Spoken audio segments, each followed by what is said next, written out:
choosing to be on with me tonight. I'm very excited to have you.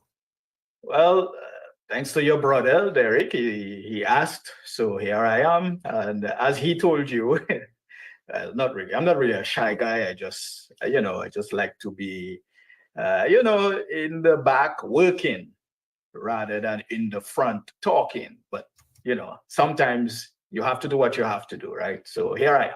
Well, tonight you'll be telling us about all the works that you have done in Grand Fort. I'm sure that some people hearing your name, Sam, George, they already link George to Grand Fort. Yes. I think Grand Fort has a couple sets of Georges. Couple sets? I'm just Couple is joking. two, you know. Yeah, that's true. I think we have two groups of Georges in Grand Fort, two groups of princes. It's an interesting Grand Fort is an interesting village. Yes, for sure. Just on the to mountain. get started here. On the mountain. The interesting thing about Grand Fort is in a valley, but it is on a mountain, and it still has its valleys. Yes, that's amazing, Grand Fort is it's located in a valley, but it is also on a top. Yeah, it's also on a mountain. Yes. And it has several valleys, from Prong to Découvert to, there are so many, I don't even remember all of the places. There is Rongpan, and they have valleys, and all the way to Titu Wash and everything. But first of all, before we jump into this, let me say good night to everyone locked in on DBS Radio. Let me say good night to my mom, my parents, who are also watching as well. So thank you guys, and of course you can also catch the program tonight. We're simulcasting this on my radio network, which is TDN Network. So you can check us out there. Those of you who follow TDN Network, you'll find us on our Facebook and our YouTube and so forth. And we can talk about all of that a little bit later on, Cecil. But we'll give you back your hosting duties. No, that's fine. That's fine.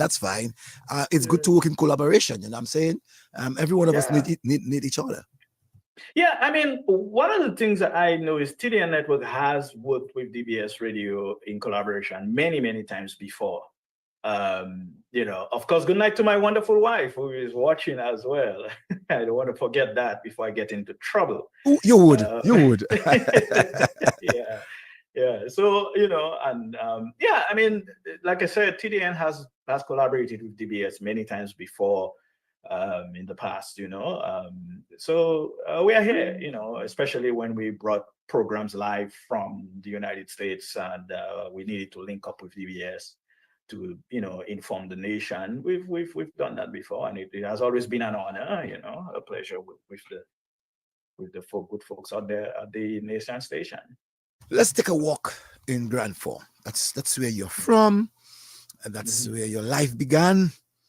That's the community that molded you. And let's talk about Grand Fort. Tell us a bit about Grand Fort. Wow, Grand Fort. Grand Fort is one of those places where if you grew up in Grand Fort, you understand the place. I think Grand Fort is one of those communities where everyone, we're all neighbors.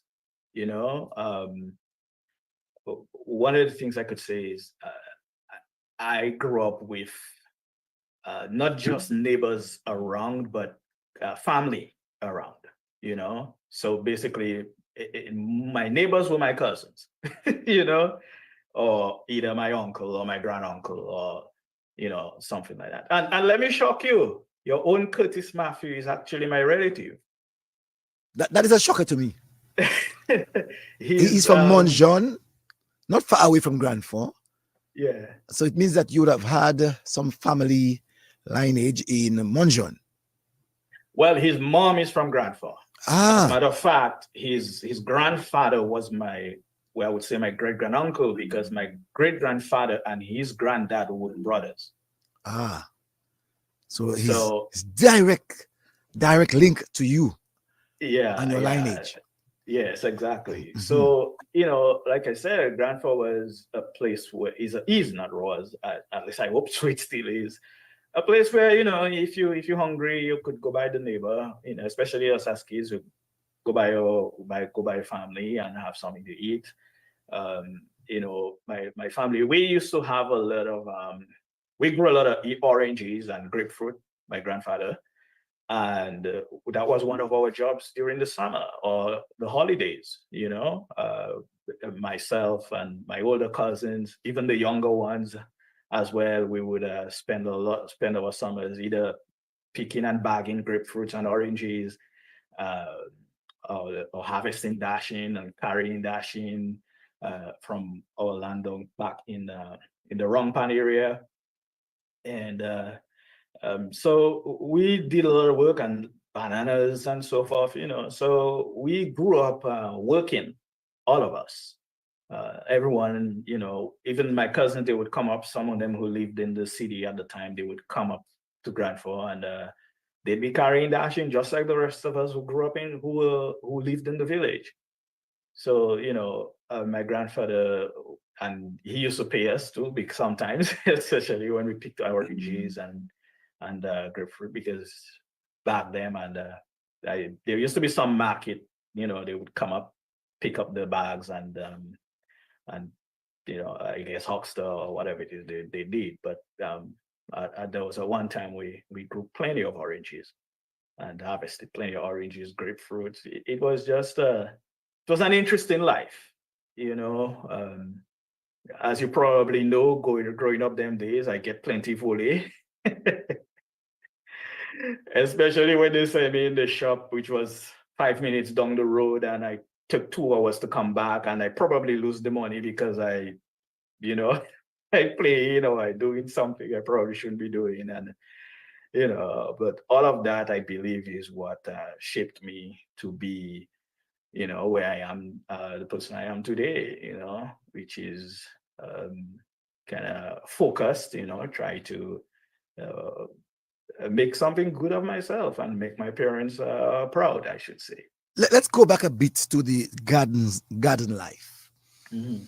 At any time when your grandparents would have asked of you to come and assist, especially to pick the oranges and the grapefruits, did you cry? Did you give rudeness? Did you decided that you're going to play games and not want to do it?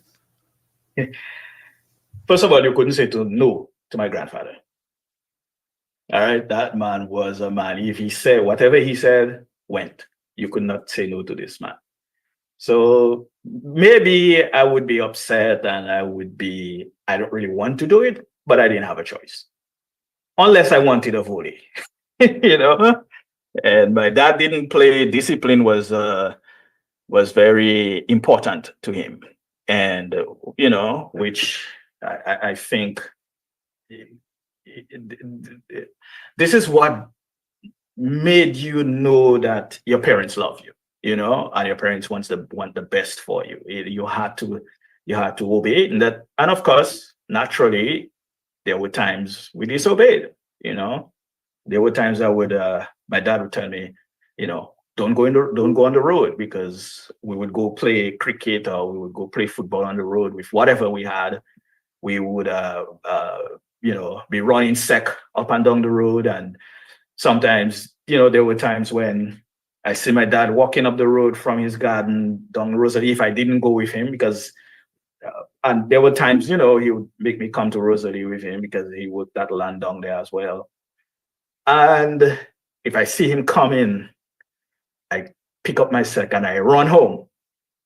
you know, Plenty of times I thought he didn't see me, or I saw him before he saw me, but all the time he saw me before I saw him. And then when he gets to the house, he'd be like, "What did you do with yourself today?" Or "What did you do today?"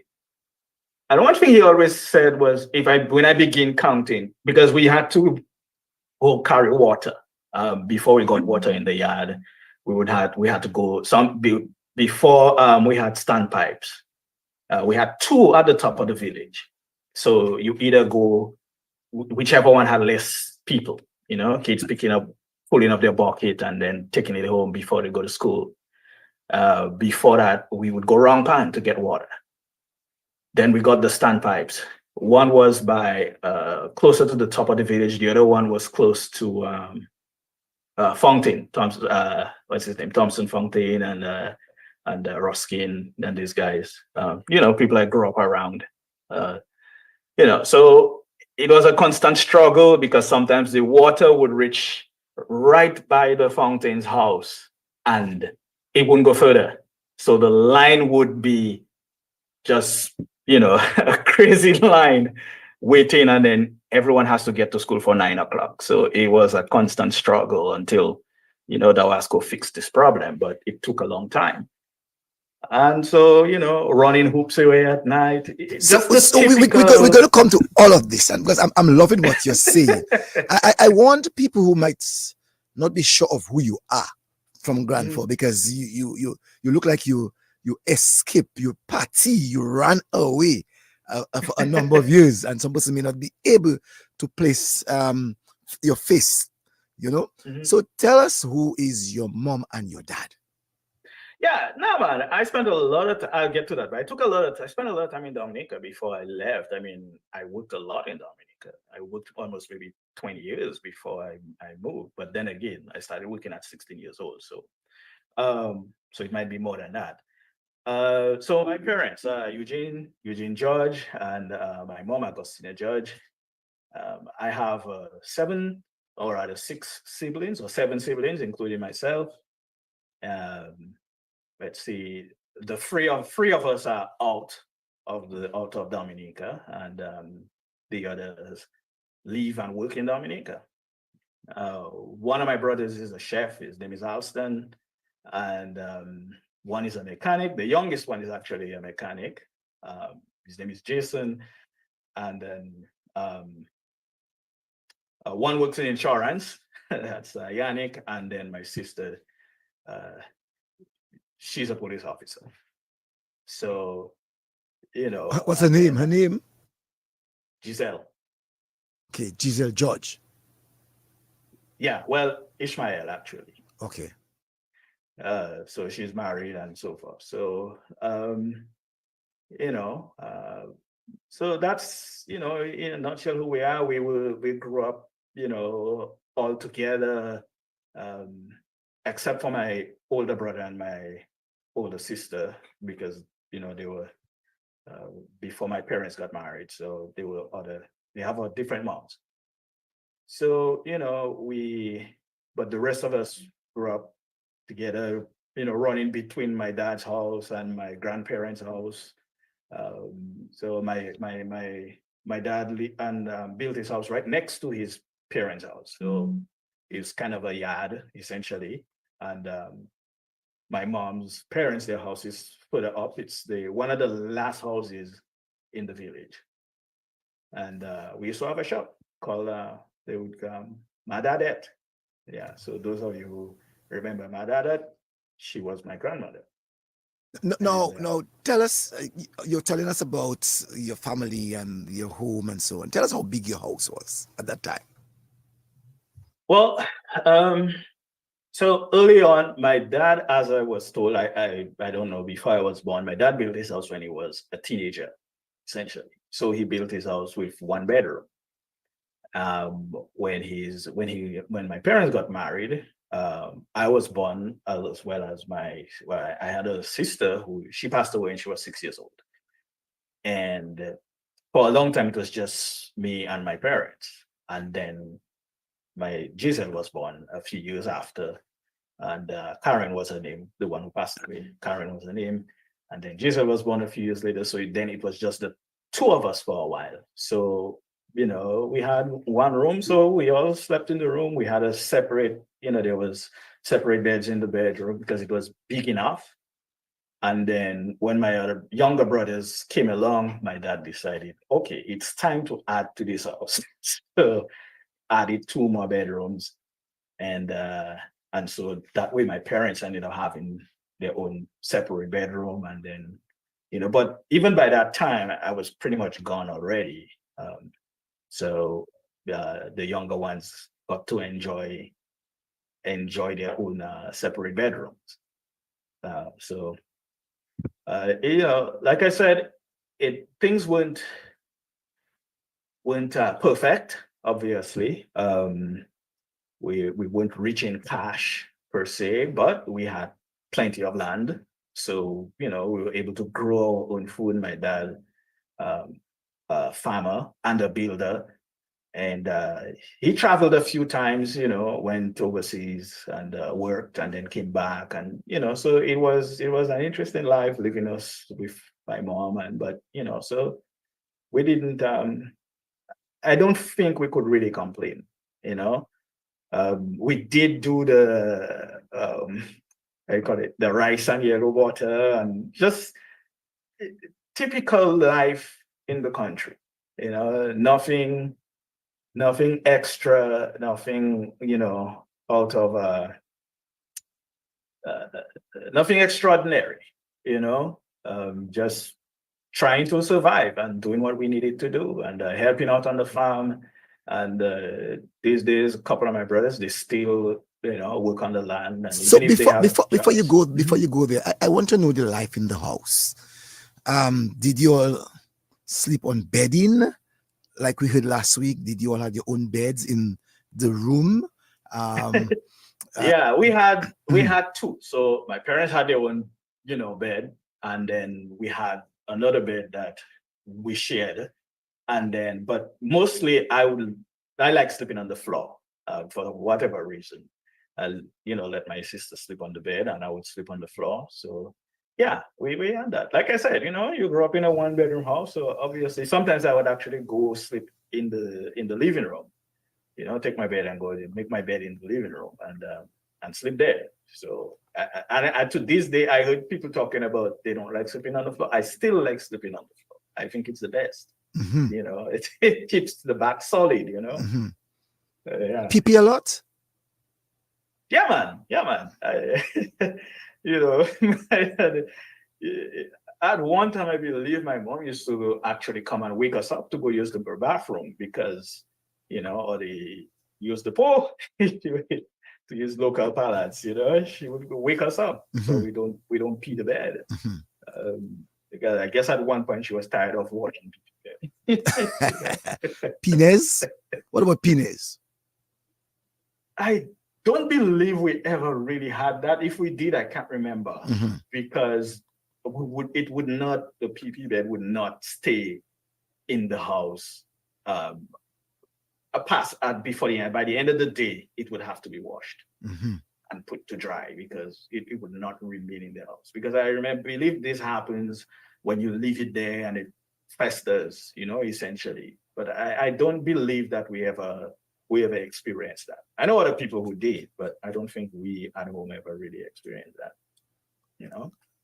My siblings, I can say that we never really experienced like things like sibling rivalry or any of those things. We all always got along. I guess it's due to the way our parents raised us, to respect each other, to be kind to one another, and so forth. So, um, That I, time growing up in Grand Four, how Grand Four was like in terms of the sense of community spirit?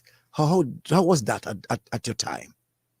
man, Granford was one of the greatest places to grow up in at that time in terms of community spirit. As I said, everyone knew you, and you could not walk by an adult and not greet them. You could not, if you would probably get a slap or you would probably get some admonishment or when your parents come home or when you get home. By the time you get home, as a matter of fact, if you pass an adult on the street, your parents already know what you did. I don't know. We didn't even have telephone at the time, so I don't know how it used to happen. But by the time you get home, your parents already know that you disrespected an adult, and you'll probably get it. And if you complain, you'll probably get it twice. So, it was interesting. It was fun. Granford was also a little bit of a scary place sometimes because we used to hear them zombie stories and all of that, but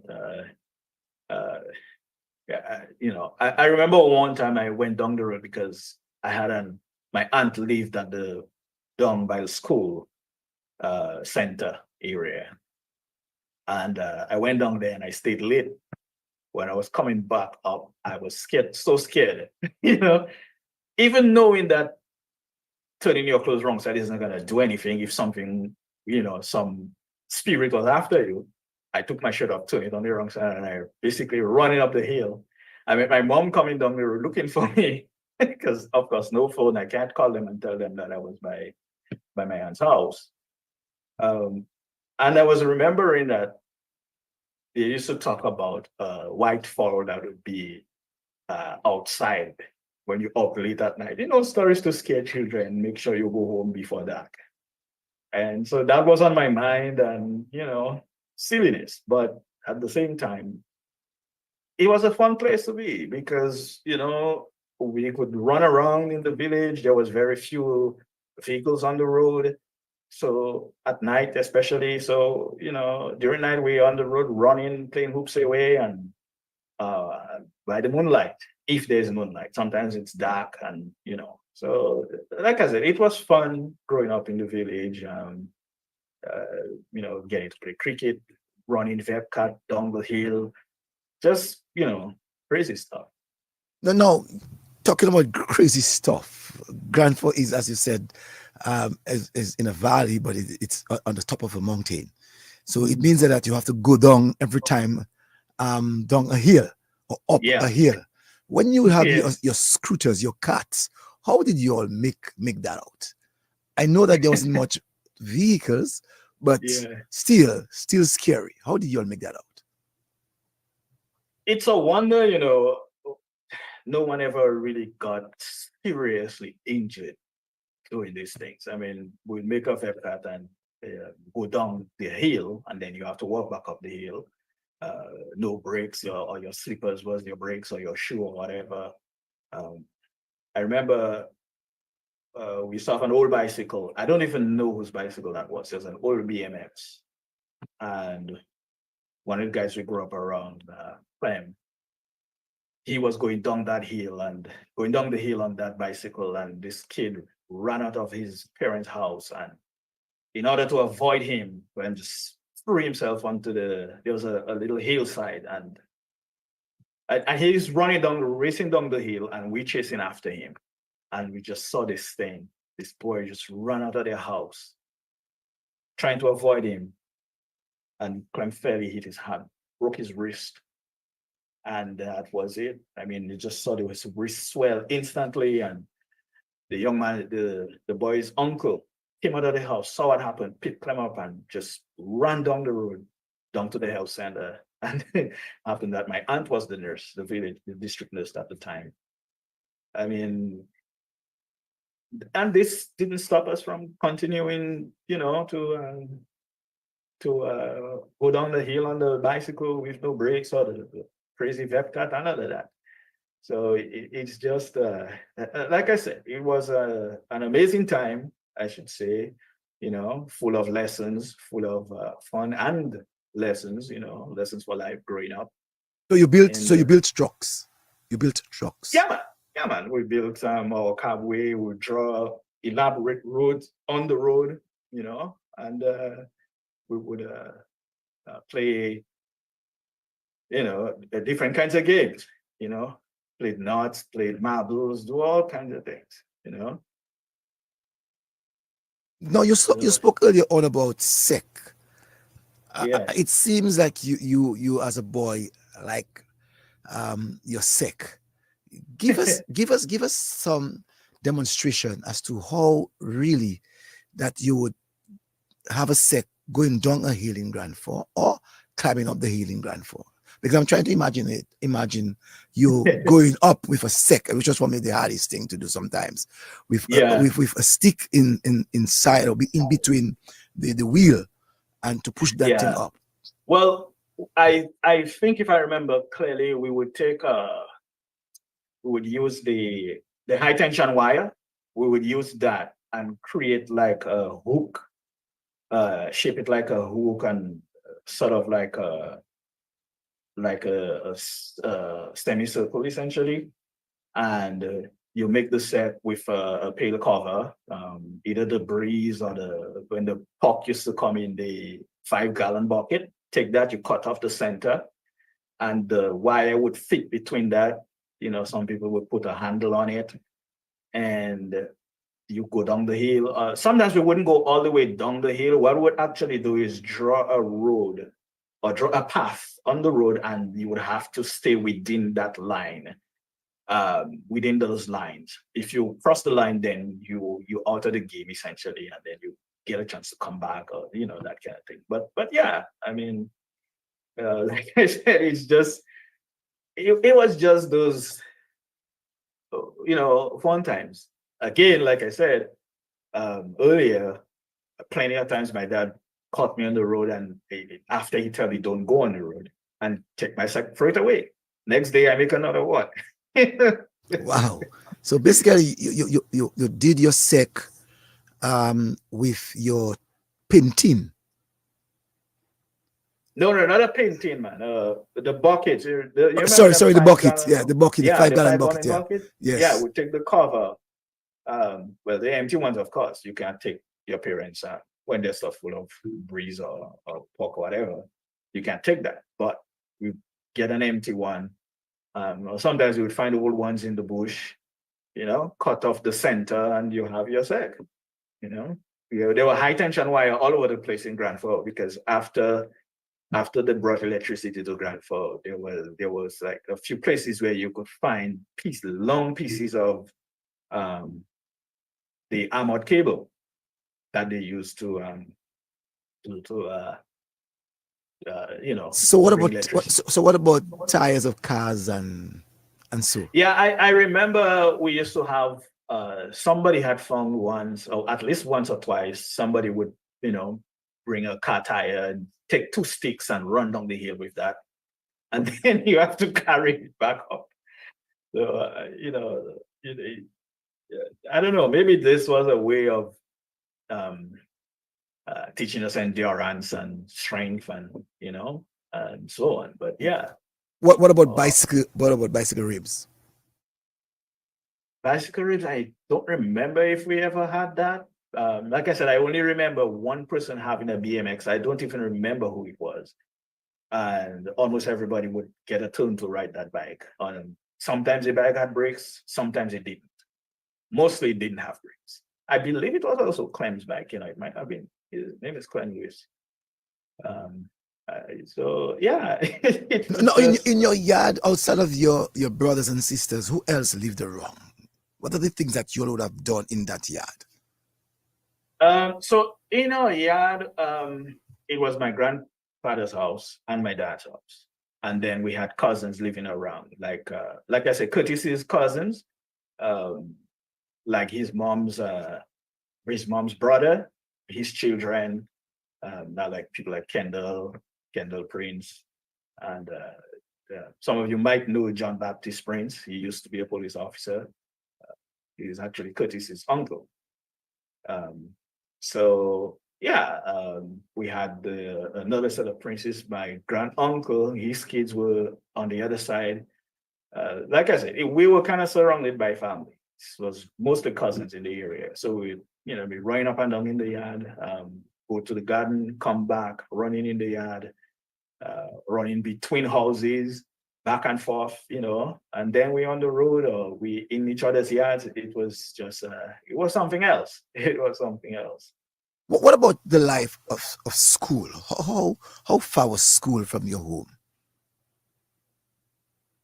Not far. I mean, school, Grand Forks Primary is in the center of the village. So if you ever been to Grand Forks, you know where the school is. So we live right at the top of the village. So it wasn't that far. I mean, I don't remember ever really checking the distance. So I would say maybe about half an hour.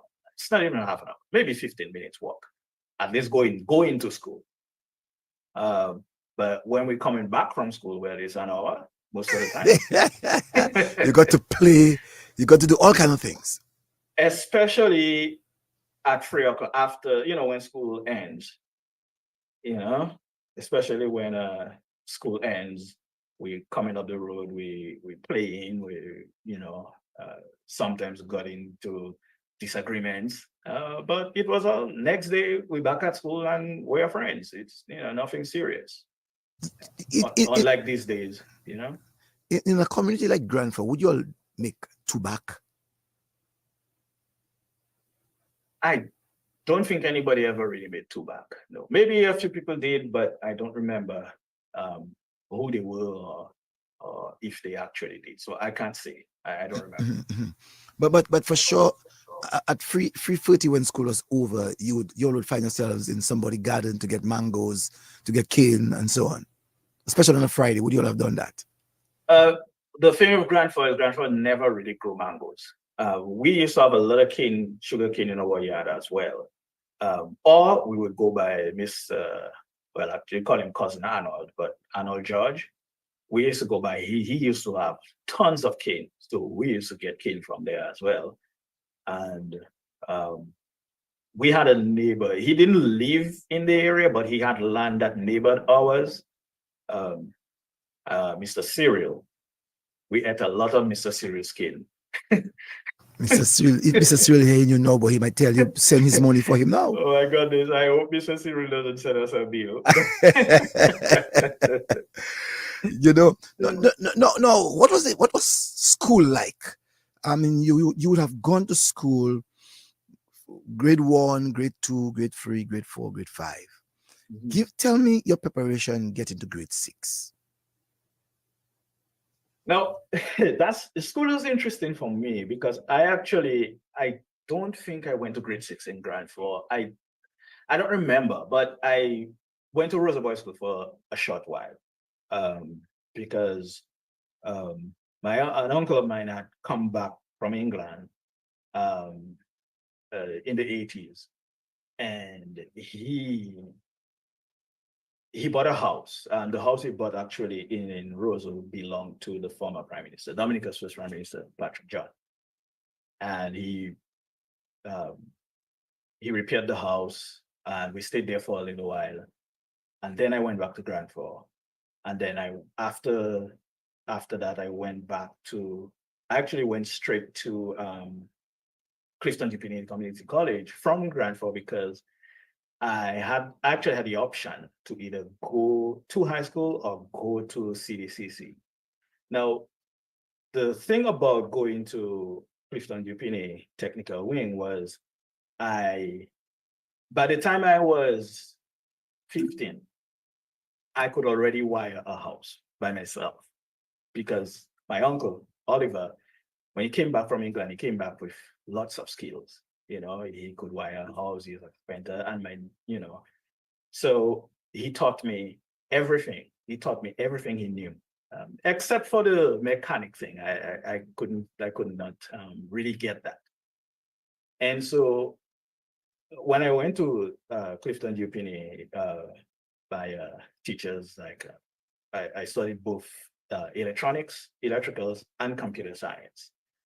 So that would be Mr. Reds Bruni, Mr. Pascal, and Cedric Pemberton, my great friend Cedric Pemberton, my computer science teacher. So I could have taken a job in any of those fields. And I did electricals for a long time. Electricals and computer networking. I did all of this in Dominica for a very long time. One of the last jobs I did in Dominica was for a networking job we did for the La Salette Credit Union. That was before, I guess they are joined with the league now, but when they were still independent. So like you said, I didn't run away. I spent a long time working in Dominica. I worked on the Fortune Hotel, worked at the Aid Bank, worked on plenty of projects, worked on the Layo River Hotel project that never came to into existence. So, yeah. What about church? What your life in church was? Church. Catholic, Protestant? So my family, most of them are or were Catholic. I do have 2 pastors in the family. Jules Pascal is my aunt's husband. I think they have their own church in Grand Forks, and Bishop Prince, Chad Prince, that's my uncle. So anyone who knows that, they would know who he is. And so, yeah, it's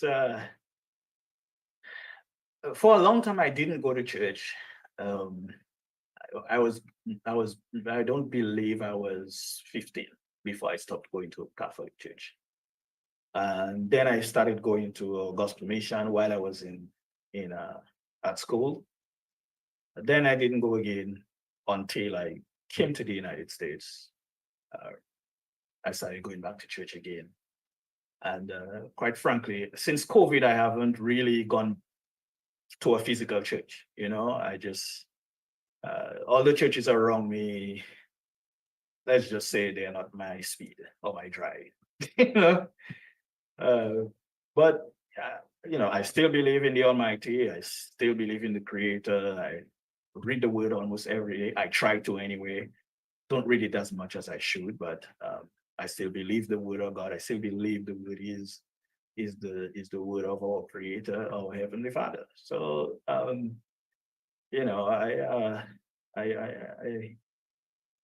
like I said, they call it in the US, they have a term, they say a church home. So I don't have a church home, but I do believe.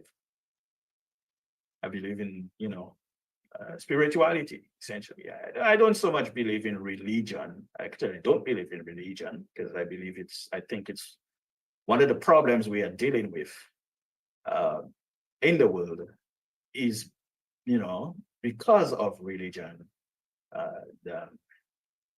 I think it takes away, if you focus on religion, it takes away what is truly important, and that is to love your neighbor as yourself.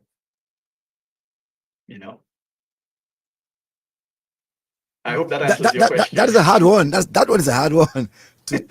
Religion removes that focus of wanting you to understand, love your neighbor as yourself. That's a hard one to understand. That's my opinion. That's how I see it, and it's because I say that because if you look around the world, you see what's happening. Especially these days, you can't have a difference of opinion with someone else. In some cases, for them not to hate you, or for them not to, treat you as the enemy. And I think that if we focus less on that, obviously that's not the only cause. I'm just saying it's one of the causes.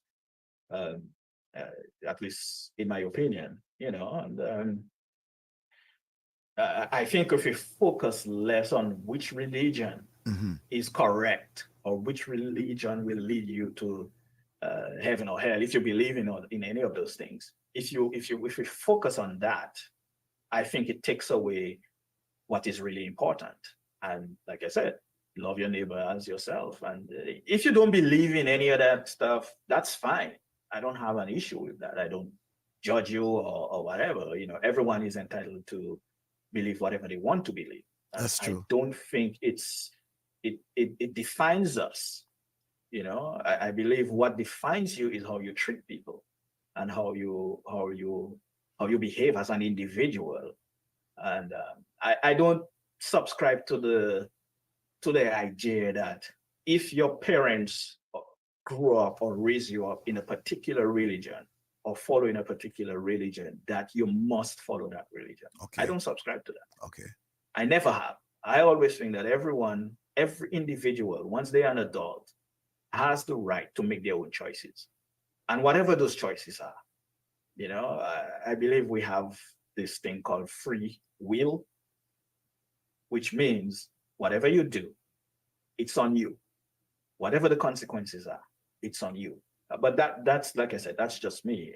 How other people want to believe or choose to live their lives, that's them. Has nothing to do with me. I don't judge you because of it. I may not like what you do, but it's still on you. It is still you. You are still the person who has to deal with whatever the results are. 62 people are looking on. Corina Amantrading said, good evening to you all. James Bell said, Jesus built his church. And he said, read it in Matthew 16:18 and Romans 16:16. Beno Pascal said that he's watching. Lakia Joseph is watching. Leon Lando is watching. And Malin Claudia Loblac is also watching. And Giselle Ismail. This is it, brother, proud sister. That's someone that you know. Yes, Mhm. thanks, sis. Thank you, sis. Yeah, and Pedro Pascal also a relative, and so I mean, yeah, Jesus did build his church, but his church was not called whatever you want to call a religion. No, there Mhm. was no religion. Mhm. As a matter of fact, the word Christian is only mentioned in the book of Acts once, and it was when the disciples went to a place called Antioch. Basically, to put it in layman's terms, they said, "Here comes the followers of Jesus Christ." Call them, and they called the word Christian came about because of because they are following Jesus Christ. That's where that word came from. You can look that up. So, Mhm. correct me if I'm wrong. No, you're right. But yeah, so it wasn't about you know Christ did never preach religion. As a matter of fact, this was one of the reasons why he was crucified, because the Pharisees, Sadducees, and the political leaders believed that he came to take away their power, or their influence, or whatever. This was one of the reasons. So, if you want to believe he was a prophet and he wasn't the Son of God, that's fine too. That's your choice. However, uh, that's one of the reasons why he was crucified, is because they believed that he came to overthrow them. Essentially, they thought he was going to be a political leader who was going to subjugate them or whatever. But he preached loving your neighbor as yourself. He preached uh, being kind to one another, being saying that the meek will inherit the earth, and how you treat the least among you, that's how you're treating me, and so forth. He basically preached love. And what we're saying is that's what God is love. We But say that all the time, you, but I don't think we really understand what that truly I means. suspect you can make your own church, but you speak like a pastor. Martina Ro- No, Martina no, I'm Roy not calling said, for, Martina Roy said I'm that not, she's watching from New York. And who Juanita said that? Jones said, Jesus built his church, but it wasn't as we think of building of wood or brick. The That's church right. is the people who gather in one belief. That's That's right. what you just You said, know, basically. Sermon on the Mount is a great Yes. example of that. So, I mean, yeah. And again, folks, thank you for watching. Those of you watching on Mhm. TDN TV on Facebook, I see one of my customers actually ordained St. Kitts, Mhm. Mr. Leroy Weeks. Thank you for tuning in. He made a comment, so that's how I see he's on and there. Libla H.Yo says Hyacinth from Tallahassee is listening, and Curtis Grell is watching. Dorothy Bellot is said that she's also watching. So it seems that you would have hit a nerves on the whole issue of Christianity. Because the last name that I call, I know that she's a Christian. I know that she too might maybe make a comment on one or two things that you have said. But we're not Mhm. here to talk about Christianity. We are here No, we are to not to talk yeah. about I that. only No. ask you about the fact of you going to church and what it is like, and you were able to explain to us. Now, coming to Roseau, what was the experience coming to Roseau? What your first experience coming to Roseau from Grand Forks? Well, it's interesting because the thing is, my my family, the area on Virgin Lane where they call For um, Michael? not Pong, the other one on For Virgin Michael? Lane. For Michael? Is that what it was called? I don't By the Catholic remember. Church? By the Catholic Church, below For the Catholic Church, for yes. Michael. We used to have a shack there.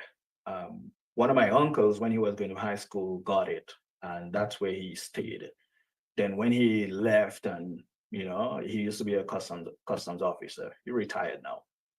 Um, but one of his sisters was living there, so I lived What with was the her. name of of the sister?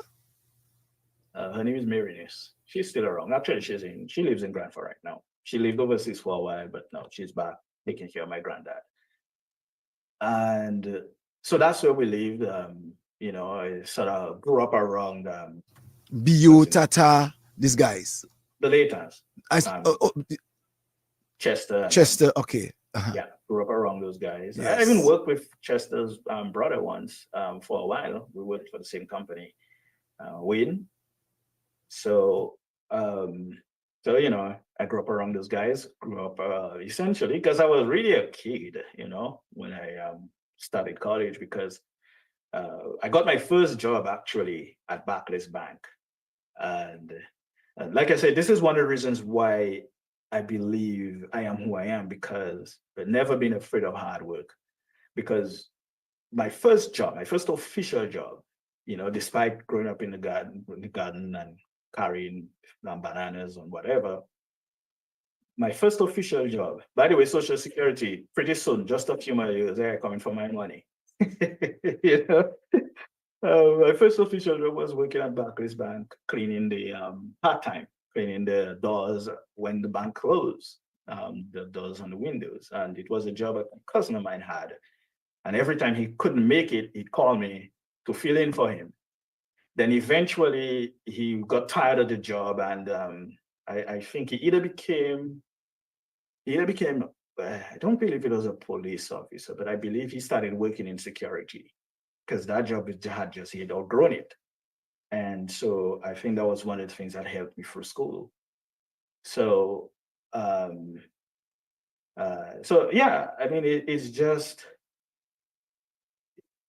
I think growing up in Rosa was interesting. I also hung around those guys at Wadikole, and so forth, because I was always interested in music, and I can't play an instrument or sing to save my life, but I've always been interested in music, interested in DJing and so forth. I did that for a little while. Um, in fact, let me go back a little bit to growing up in Grand Forks. Since I was maybe 12 years old, I used to be in Carnival, right in Carnival, right up and down, because my uncle, his actual DJ name is Disco Doc. Name is Oliver George, but they call him Disco Doc. And when he came back from England, he brought, a bunch of music, turntables, tons and tons, hundreds of records, vinyl records, and and and so forth. And he actually revived Grand Forks Carnival for a little while, because I think for maybe like 10 years, Grand Forks didn't really have carnival. We used to have like Lapo Cabwit, but after a while that kind of died out, especially when hi-fi began to influence Dominica's carnival. And then when Disco Dog began running carnival, little boy, I'm in there. So, just to bring that little tidbit that I forgot to mention. So, like I said, I had a very interesting life growing up in the village. It was fun, learned a lot. And Uncle Oliver was one of my big influences. He got me interested in electricals and electronics and so forth. Before you continue, just want to say to you that some 62 people are still looking on. I can also tell you that I know that you love cricket. The win one, St. Lucia playing against Guyana, in the T20.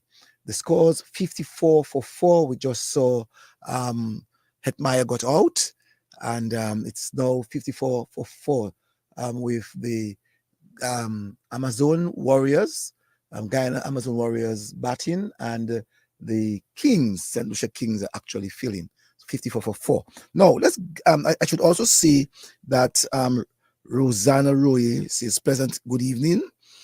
Also, Frederica Jim said that she's watching. Frank Moise said that he's watching and is locked in from St. Martin. Rosanna says that she's watching from Fortney, and Fern Alickman said that she's watching from Connecticut in the United States of America. Let's go back to your job that you were cleaning windows at the Barclays Bank. Let's go back to that. Give us that walkthrough.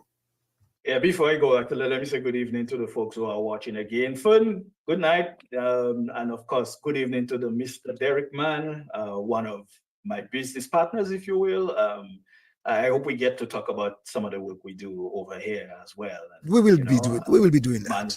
Man's audio visual productions and so forth. So yeah, at the Barclays Bank, it was not, I mean, guys like Brian Francis were around at that time. And I forgot the other gentleman. He was, I believe his name was Jim. He lived right next to the bank. I think Elsa Rui Proctor was there as well, and quite a few other folks. And it was a pretty simple job, just before the bank closes, I would go in there and clean all clean the windows and the doors from, fingerprints of people going in and out, and all the counters, they had those glass planes um, where the tellers worked in front of the tellers. So I had to clean all of that, clean off people's prints and the dirt and so forth. And I think vacuum upstairs, we had to go up. I go upstairs, vacuum the carpet and that kind of thing, and so off, and pick up the trash from each of the offices and put them in the main big trash out behind in the back of the bank. And it was a pretty fun job. I mean, the other thing too is, for me, that was I think that was like a job I was proud of.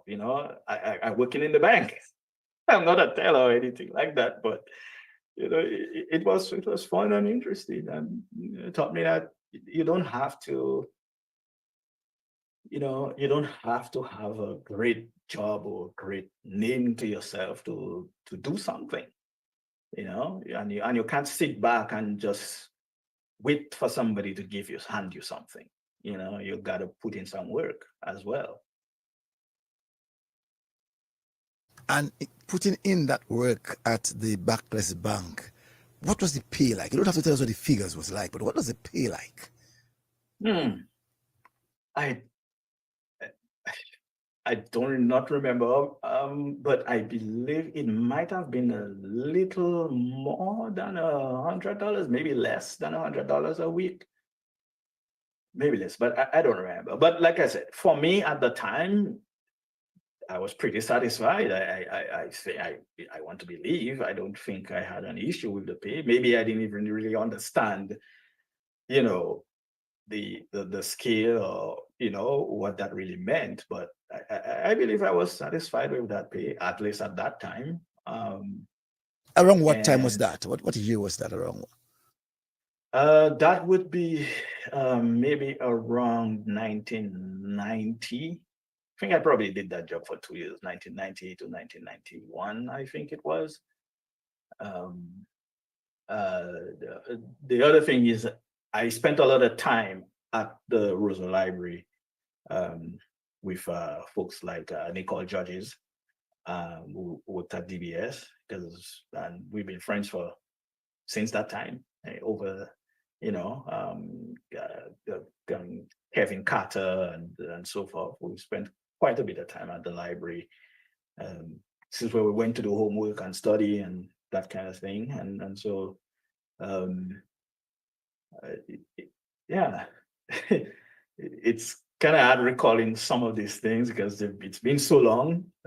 Kevin, a guy I haven't seen since our CDCC days. I haven't seen this guy in all this time. And If it Kevin what? his name was Kevin Carter. So I Okay. don't know where he is. I haven't seen or heard him since we left school. Um, this guy knew him very well. John Karam, because John was a teacher at the college at the time as well. So we also hung out at John's house around that time. So it's just, I mean, and a lot of the folks that I went there with, they sort of, went overseas, and I haven't seen them in ages. Lyndon Johnson was one of the. During all of that time, Sam, did you had a love for writing? Wow. At what time? At what time of your life you just fell in love with writing? Primary school. I don't remember exactly what age, but I have always loved reading. My dad's father, my granddad had lots and lots of books, and that was about the only thing he would allow me to touch. He was very particular, but he let me read his books. He had a nice little bookshelf full of books. I read almost every book I could find, and some of those books I actually now have them in my bookshelf, the ones I could remember anyway. And when I think it was after Hurricane Allen, one of the things my dad did was he built a hurricane shelter below the house, beneath the house. So he dug up, salt in the back, and we used stone because my dad was a stonemason, and he used stones and built a nice hurricane shelter there. And after my granddad passed, I had taken some of those books, put them in a box, and left them in there. And unfortunately, the place got flooded once, and a lot of those books got destroyed. I used to have composition books full of short stories. All of these got destroyed in that hurricane shelter, or they got mildew and that kind of thing. One of the regrets I have, I never took those and preserved them. But now here we are. We have the technology to help us preserve some of our new stories. So it seems that your mom is watching, and she said that she's so proud of you. I'm proud of you, my son, Susan George. Yeah, he texted me already and said that she. And Al Benoit says that he's watching. Teresa Frigis said that she's watching and listening. And she said, good night. Jennifer Astafans also said that she's watching. So yes, you're talking about your books and your writing. And you said from primary school that you fell in love with writing. What was your first? What was your first set of things thoughts that you put on paper? Well, one of the things I remember we used to do when we came back from summer vacation, our English teacher might have been I don't remember whether it was Mr. Lockhart or Mr. Matthew. That would be Clifford Matthew. His mom just turned 100 last week. That's 15, Miss Pascal or Mrs. Pascal. And one of them, or every teacher I had actually, we always had to write a story about how we spent our summer vacation, or we had to write a Lost in the Woods story. It was just routine. You had to expect that when you come back to school, you have to write a story about how you spend your summer. So I think those were the two of the main topics that we always had, or we would choose from. Sometimes we got to basically tell a story or write it, and then you have to read it in front of class. So yeah, but in addition to that, I would take my own composition book and just write a story. I don't know if at the time it made sense or not, but I remember one of my teachers, I don't know which one, I don't remember which one, it might have been Teacher Harty, told me that, or actually it might have been the principal of Granford School at the time, told me I should continue writing. That was Magnus Williams. I believe he was from either USC or Lab Plane or one of these places. And at the time I thought they're just telling me that it's not something I take seriously. I just like doing it, And so I didn't write for a very long time. Although I will say that after college, I did write a few letters to the editor in New Chronicle and the Tropical Star. I don't exactly remember what the topics were, but I do remember that. And obviously a concerned citizen, and name was on it. So if you go look for it, you won't find it. But yeah, so I've always had, an affinity to write, and it quite, to be honest, it wasn't until around 2014, maybe earlier, Nicole Georges, she had an idea for a radio drama series called Redemption Road. And I remember that we played it on a Sunday night on DBS. You guys carried it a few times. Yes, carried a couple of the seasons. The other 3 seasons still there, for DBS to carry. Nicole hasn't got in touch with me yet on that. Yeah, so that's when I began to pick up writing again on a serious note. And after we finished those 5 seasons, well, by the time we finished those 5 seasons, I had joined a writing group, and so here we are. And it's just been an interesting journey, I must say, and it's been a fun journey. So now our writing group is called Piton Noir. It's actually it's a tribute to our Montois Piton in Dominica, and we write sci-fi, fantasy, folklore. Right now we have 3 books out under our anthology called The Flying Crackle, and we just published the 3rd one. Looks like this. So, maybe I'll get a chance to tell you how to get it a little bit later on. So I'll send it back to you. Also, before you continue, Anne Pemberton says blessing coming from the UK. Susan George, she said, "Hi nephew, this is your aunt Toto. Proud of you." Oh, that's Marinese, Auntie Marinese. Yes. Vince the go-getter. He said good night. He asked who is he? Well, he just said that is Sam George from Grand Fork. And Lee Lander said that she's watching.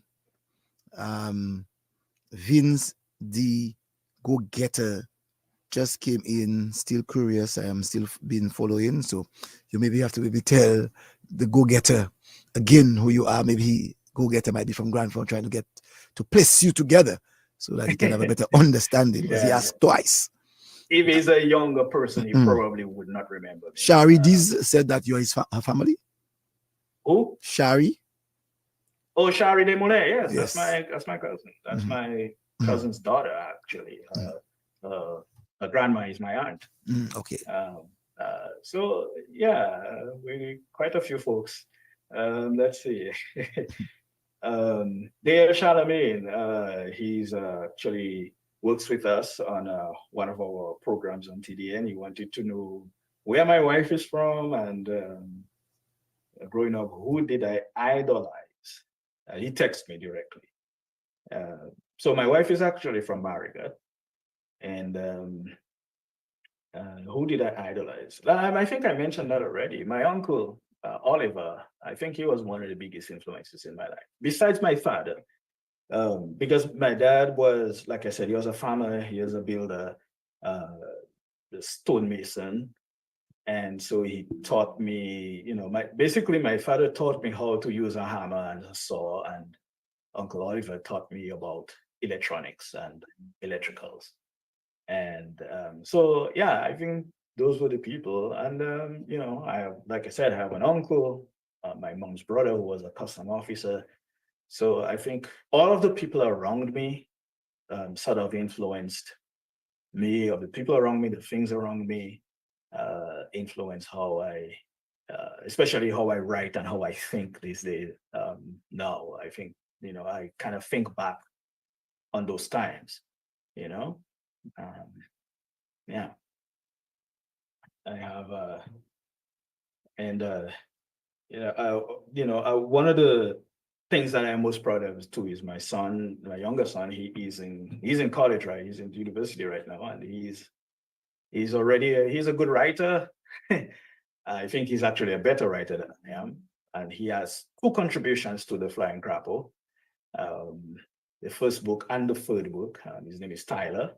So yeah, he's an avid reader and as well. So I guessing he picked that up from me, because a lot of times they say your children do not pick up what you say, or they do what they see you do. So I think that is the biggest influence on our children. So. So let me go to the telephone first before I actually ask you my next question. Let's go to the telephone. Good evening to you, caller. You're live. Good night. How are you doing? I'm doing fine, sir. Sorry to disturb you. That's okay. I want to know if Go ahead. I said, sorry to disturb you. The cricket score I want to get between the Okay. the finder that playing there, please. I've got season. I want to get the score, please. You Okay, don't mind giving me the score, please? okay, it is 77 for 5 in 14.2 overs. Who batting? Guyana Warriors, the Amazon Warriors of Batting. Guyana batting. Yeah. All right, How was it score you said? 77 for 5 in 14.2 Okay, thank you. overs. All right. Thank you very much, Mr. Senator. Sorry to Welcome. disturb your program. All right, then. Thank you. All right. All right. All right. Sorry about that, George. Some persons, a number of persons, Thompson, St. Rose, say, what is the end of the end game? I'm not so sure what he means by this.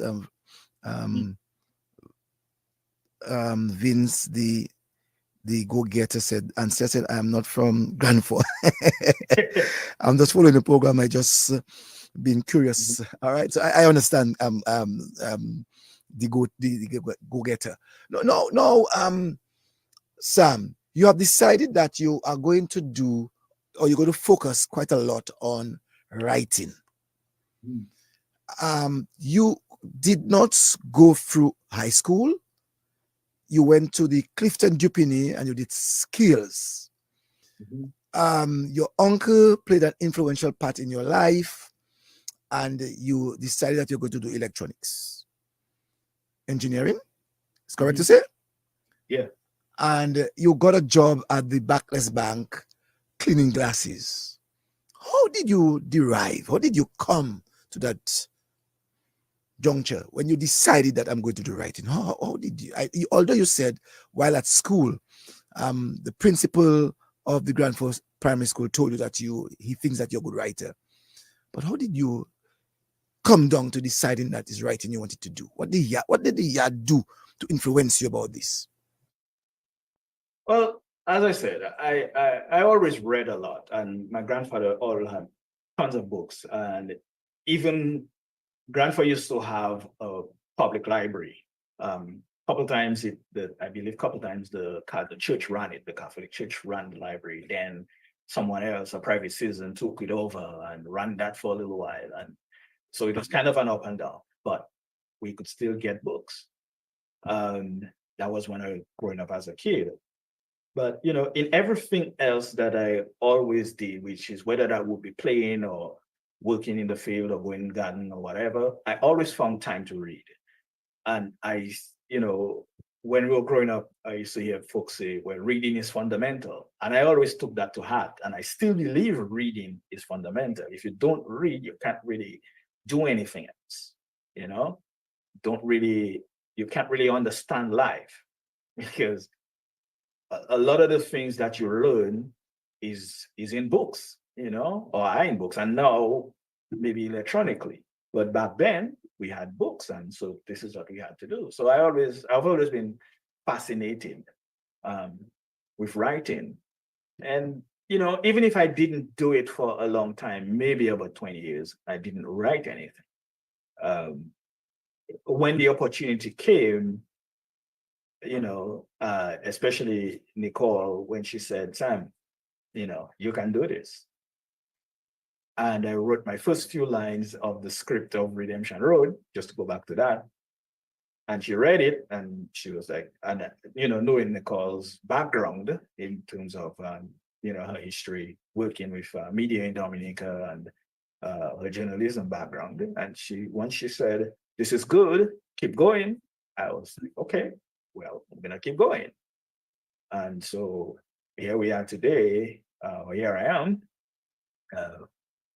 3 books with my group and 1 solo book, and I actually have another writing group that we are working on another project. So it's just like I said, it's been interesting. And then what also drives me now is seeing I have a son who can also do that.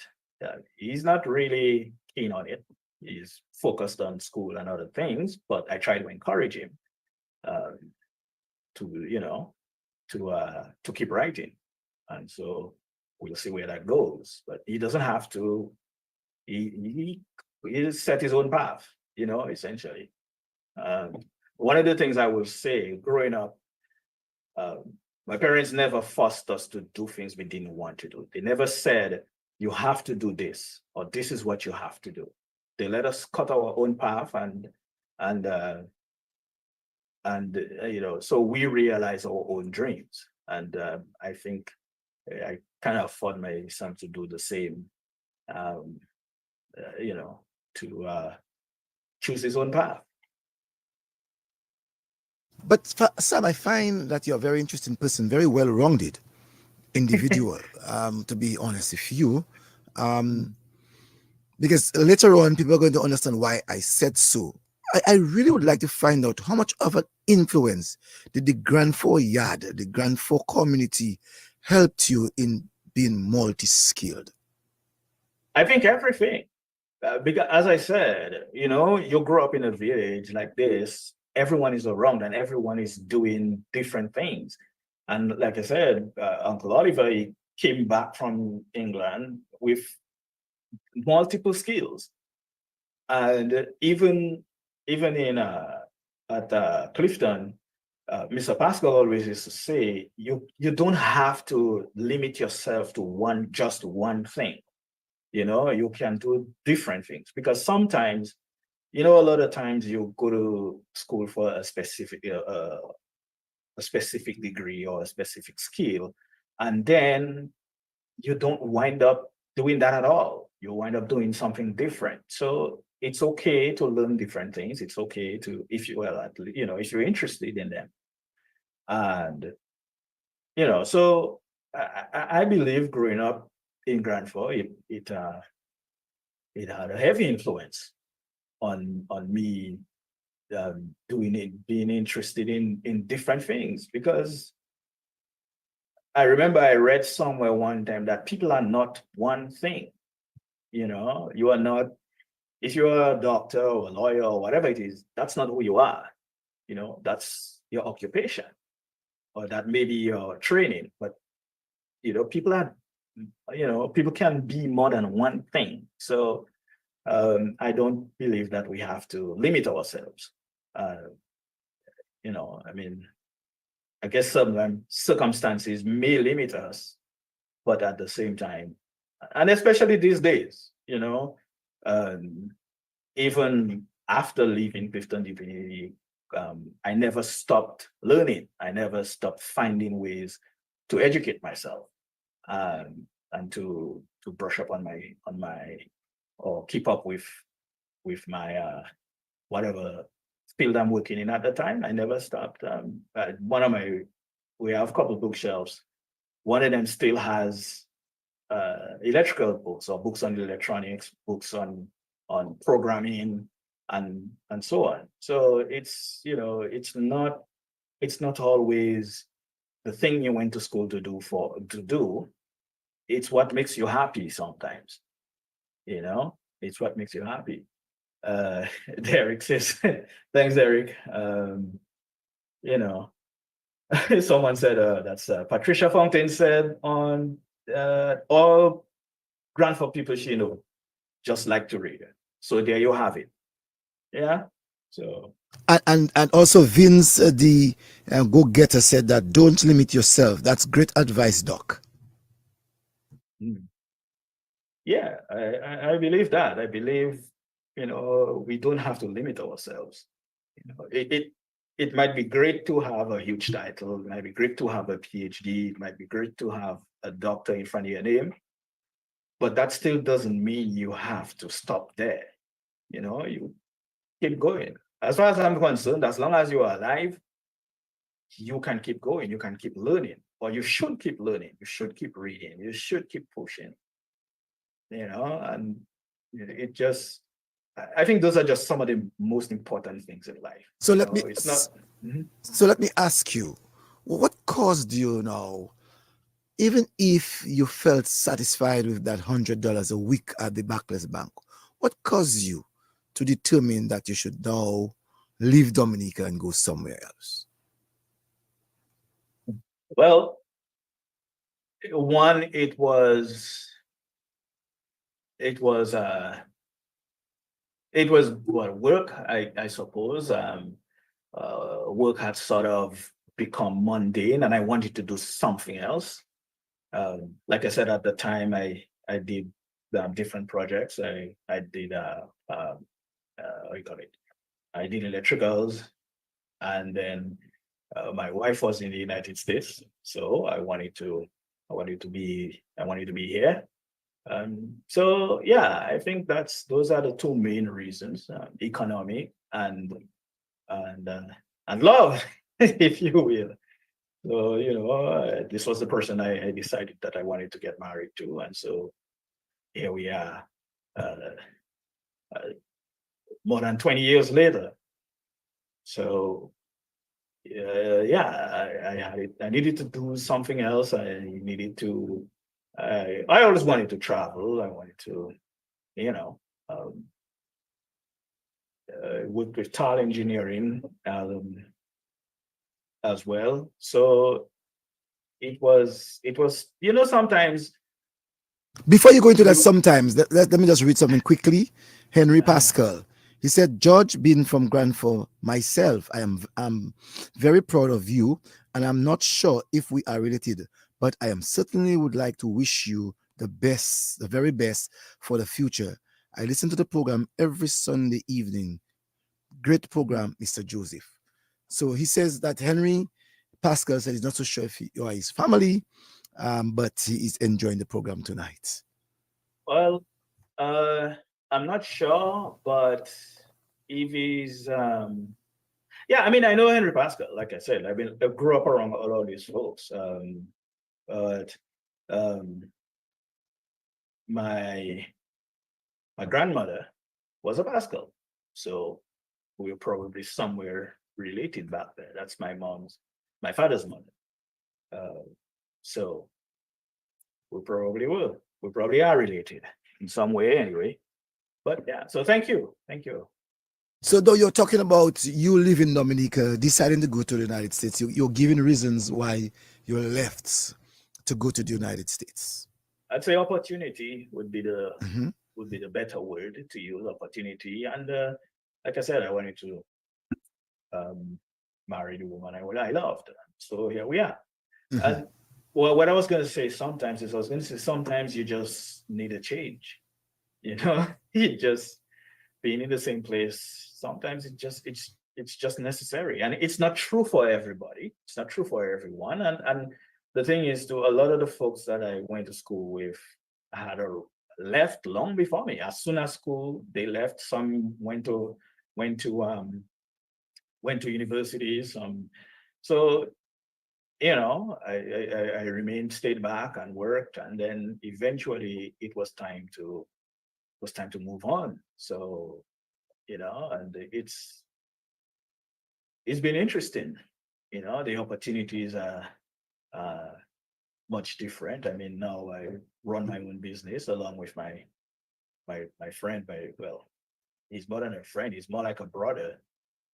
Known him for over 30 years as Mr. Anthony Drago. And so we run this business together, and we've been, providing services that we even have that DBS could use. But we'll come to Yes. that. Yeah. No, no, no. Vernanda Coffee says that hello, L. We are proud of you in Grand Form. He is my brother's brother niece.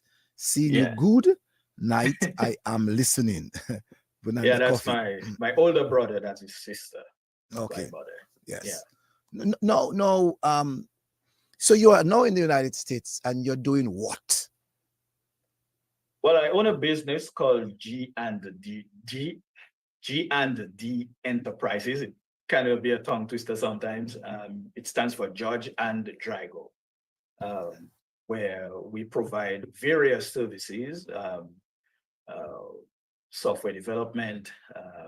We build apps for radio stations and TV stations. We provide hosting services, and we design websites and host them as well. Um, we do procurement. So if you are in Dominica, for example, and you need something that's you can't necessarily buy directly, we can track it down for you. We can uh, and then have it shipped to you. As you know, it's not easy getting things shipped to Dominica. So um, One of our newest services is book design. So if you have a book that you've written or want to write or want to publish, we got you on that. We can help you with that as well. And we also provide streaming services. And a lot of the streaming services we provide, we do that along with Man's Audio Visual Productions. And especially in the tri-state area, if you have to broadcast something live, we do that, which is one of the ways we've collaborated with DBS. And we do that over TDN Network, which runs TDN Radio and TDN TV, where some of you are watching right now. So we do quite a few things. Sometimes I don't even remember all of the services we provide, but we definitely work that. So I run the day-to-day, essentially. We have, we develop WordPress plugins. One of our major plugins is used by radio stations and TV stations all around the world. They use that to manage their daily schedules, and, which helps inform listeners who is on and who's coming up next and that kind of thing. So, you know, and we on TDN Network, we have several programs. One of them, This Week in Interview, we do that every Wednesday, hosted by Mr. Drago. We have a program that we run between the fall and the spring called Dissect, where we have a young man in Dominica, Dale Charlemagne, who is one of our producers.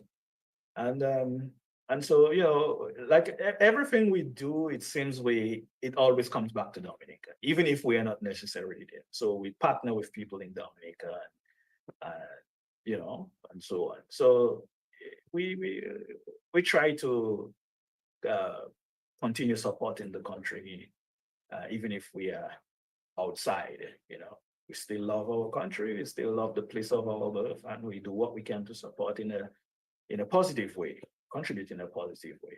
That is amazing, especially when I have to look back at the things that you have done and the things that you have planned for the future. I want you to really help us to have a greater understanding of your development since arriving in the United States. Wow. Let's just say, you know, I'm a much different person than I used to be growing up, or I even was as a younger person. You know, I used to be impatient for words, and I think this is one of the places I saw growth in myself. You know, I never used to be a patient person, rash, you know, harsh sometimes. So, and that might have been because of, you know, my son Tyler. We have an older boy. He's, you know, he's my stepson, but for all intents and purposes, he's my son. You know, so, you know, he's much older than the younger one, and so, you know, you have to decide how you go. And like I said, your children do not do the things you tell them to do in most cases. They do the things they see you do. So, you know, just as I said, where I grew up in a home where we didn't have things like sibling rivalry and we didn't fight each other, you know, I remember only one incident where I got mad at my sister and yelled at her, and it's because I had cut my foot with a cutlass, and she wasn't listening and she heard it. You know, I don't know if she remembers that incident. So that was the only time I remember. I mean, maybe we got into other disagreements, but I don't remember it being severe, you know, things like that. And, you know, so we just cooperated, if you will. Like I said, we weren't perfect, but we did get along, and so, you know, I didn't want to have a home where we're always fighting and things are, you know, like I said, we aren't perfect people, but at the same time, we can strive to get along and strive to do whatever it is we need to do to, you know, uh, this day I have no worries. My sons are out there because I know they are going to follow their training in terms of how they were brought up. They are not going to be the ones creating problems or looking for problems. And at least I hope they never get, I mean, you never know, things can happen. But at the same time, I have confidence in them that they would always make the right choices. And that's all you can really do. You can only pray and hope for the best. I know that Sam, that we both had a conversation book and book services. You were impressed with what you saw that I wrote, and you wanted me to put together a book. I'm Yeah. sure that there are many other people who are out there themselves who would want to know about your book design and the services that you give. So you can help. Certainly. You can Certainly. help. We've and this is a service we started practically earlier this year, and we've published several books for a few different clients, and I believe they are doing well. I would hope so. And so, if you go to our website, GandDEnterprisesinc.com, you'll find links to so many of the services we provide. Book design, it simply means we create the layout for the book in collaboration with the author. We help you put the cover together. If you don't have a cover, we can design the cover as well.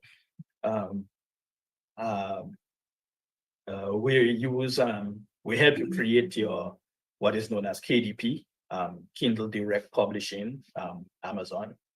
So we help you create that account.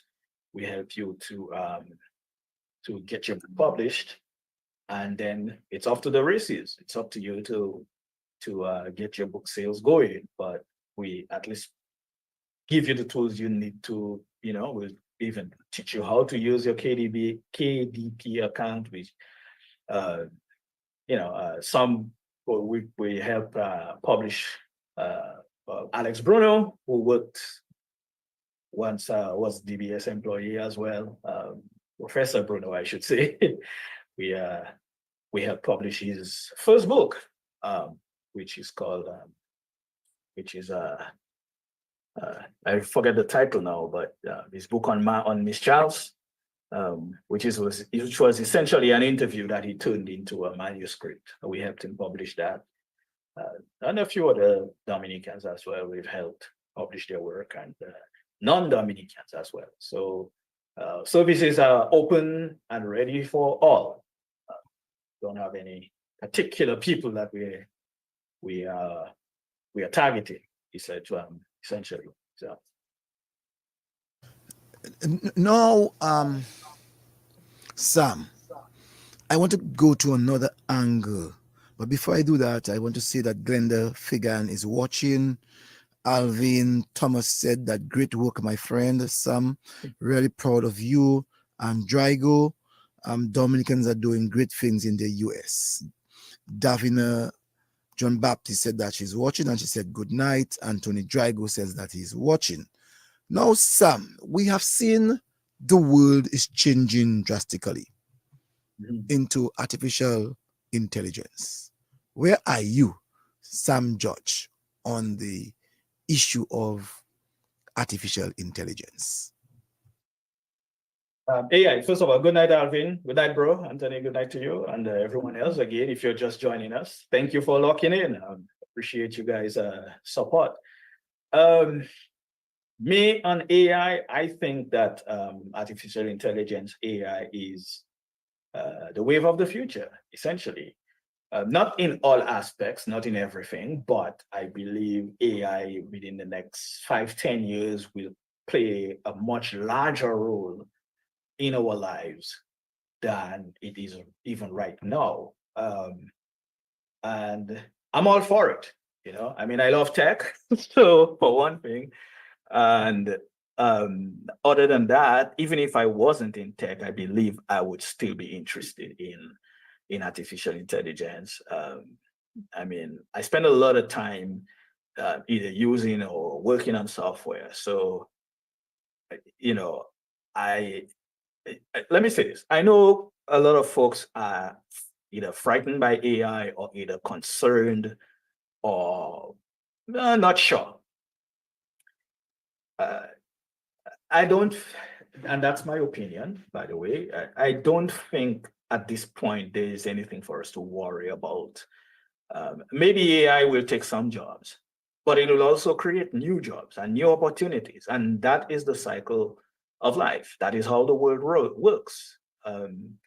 First of all, the study and development of artificial intelligence has been around since the 1950s, right? And I don't think it has displaced that many people. It's only now that the general public is getting the opportunity to use AI itself, or and maybe get to understand it a little bit better. And maybe somewhere out there they have some system that can ruin us all, but I don't know that for a fact, so I can't focus on that. I like to focus on the things that I can understand, or the things that will help us. I am not a person who, I don't like to focus on the things that I do not have, or the things that I don't. I like focusing on more on what I can get to, rather than the negative things of life. A lot of times as human beings, we like to focus on the things we do not have. We like to focus on where we are not, rather than focusing on the things we do have and the places we can get to. I just think that we have to try. We can't just sit back and say, well, I don't have this or that or the other, and therefore I give up. As long as you have life, I think there's always something you can do. And I don't believe we should be afraid of AI, to answer your question. I don't think we should be afraid of it. I think we should try to work with it. And it's a tool, much like a hammer, much like a chisel or a chainsaw, whatever it is. I think AI is a tool, and there are two ways to use it. You can either use it for good and positive things, or you can use it for evil. And it's always up to the individual who has access to it. And like computers, like the internet, there will always be people who will attempt to use those tools to create problems, or for whatever reason, whether it's for them to pattern their own pockets, or whether it's just to create chaos. There'll always be these kinds of people. But at the same time, we can't use that as an excuse to stem progress, or I mean, like I said, there are plenty of uses for artificial intelligence or AI software, and it's up to each of us. And by the way, I think that the Caribbean should try to find a way to integrate AI, or get in on the AI bubble, if you will, we have right now. Because we missed the .com bubble, if you will.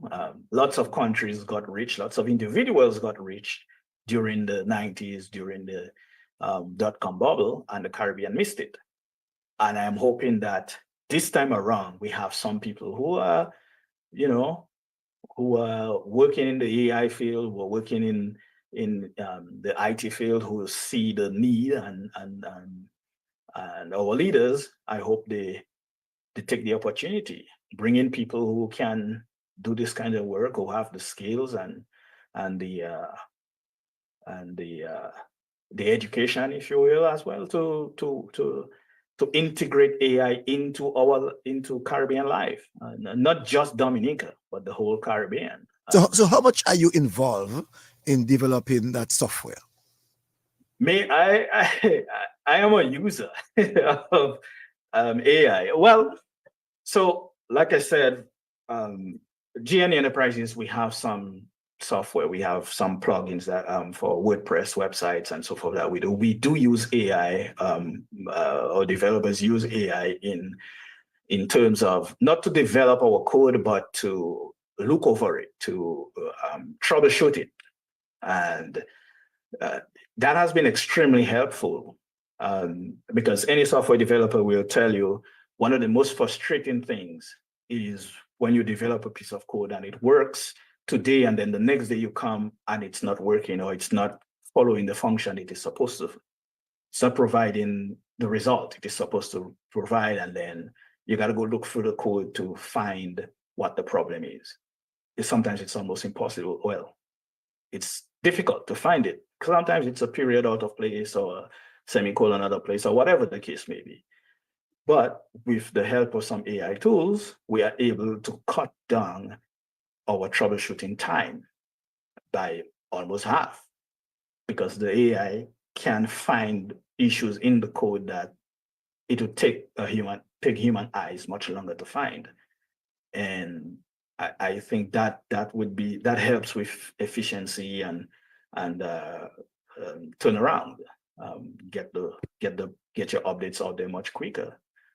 So AI has its uses. As a matter of fact, I have an article that I wrote a couple months ago on TDN Radio's website. You all should read it. Just go to tdnradio.net and look for an article called "My Conversation with an AI Model." I won't get into it right now because it's kind of long, but I think it would be a good read for anyone who is interested in this topic. You can summarize it. You can summarize it for us.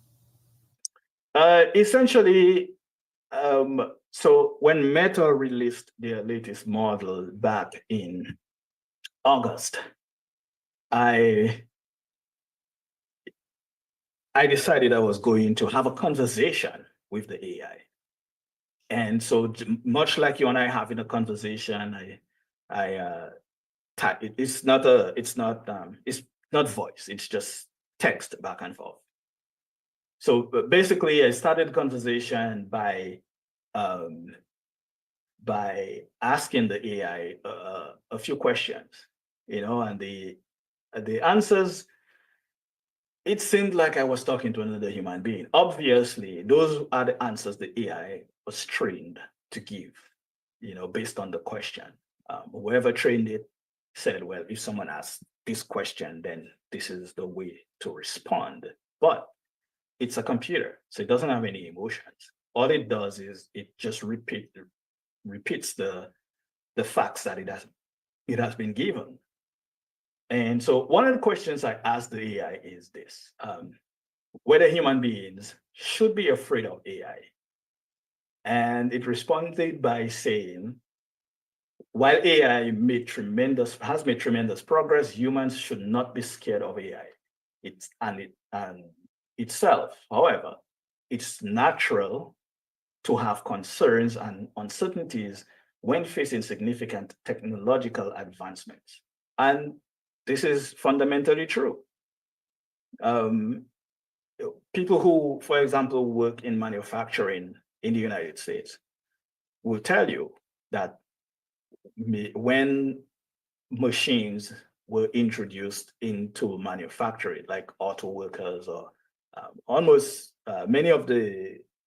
many manufacturers introduced machines, people thought, well, all manufacturing jobs were going to go away. That didn't happen. Obviously, some jobs became obsolete. A few folks lost their jobs, but new jobs were created, new opportunities were created at the same time. So I think this is always the cycle. Whenever technology improves, some people may lose their jobs, yes, and it's unfortunate, but I think it's just part of life. I remember when computers were beginning as well to become mainstream, there were people who refused to learn computers or refused to learn to use this new tool because they old school, or it's how they grew up, or they think they're too old. No one is too old. You're never too old to learn new things. And they wouldn't. And so they lost their job. Someone else who was willing to learn got that job. So it's, as I said, it's the fear sometimes that we have. I'm gonna do something here. All right, Mhm. something that you composed one night after a great Dominican. You gave it to AI, and listen to Mhm. what AI did. And you're telling me about fears? Listen to this. Go ahead.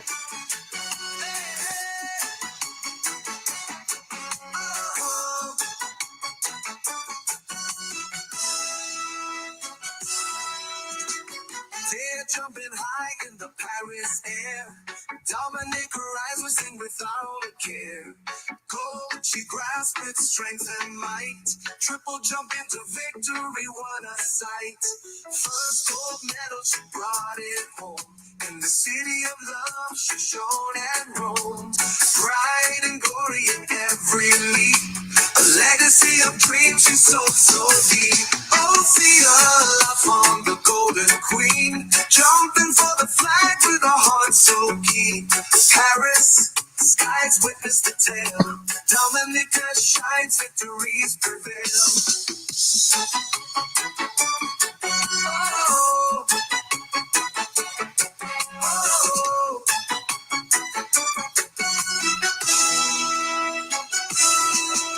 From the nature out to the world she flew. With every step her spirit grew. Olympic dreams now a truth untold. In Via's jump we find pure flow. Her story written in the stars. A champion's heart that beats so far. We celebrate you with songs of cheer.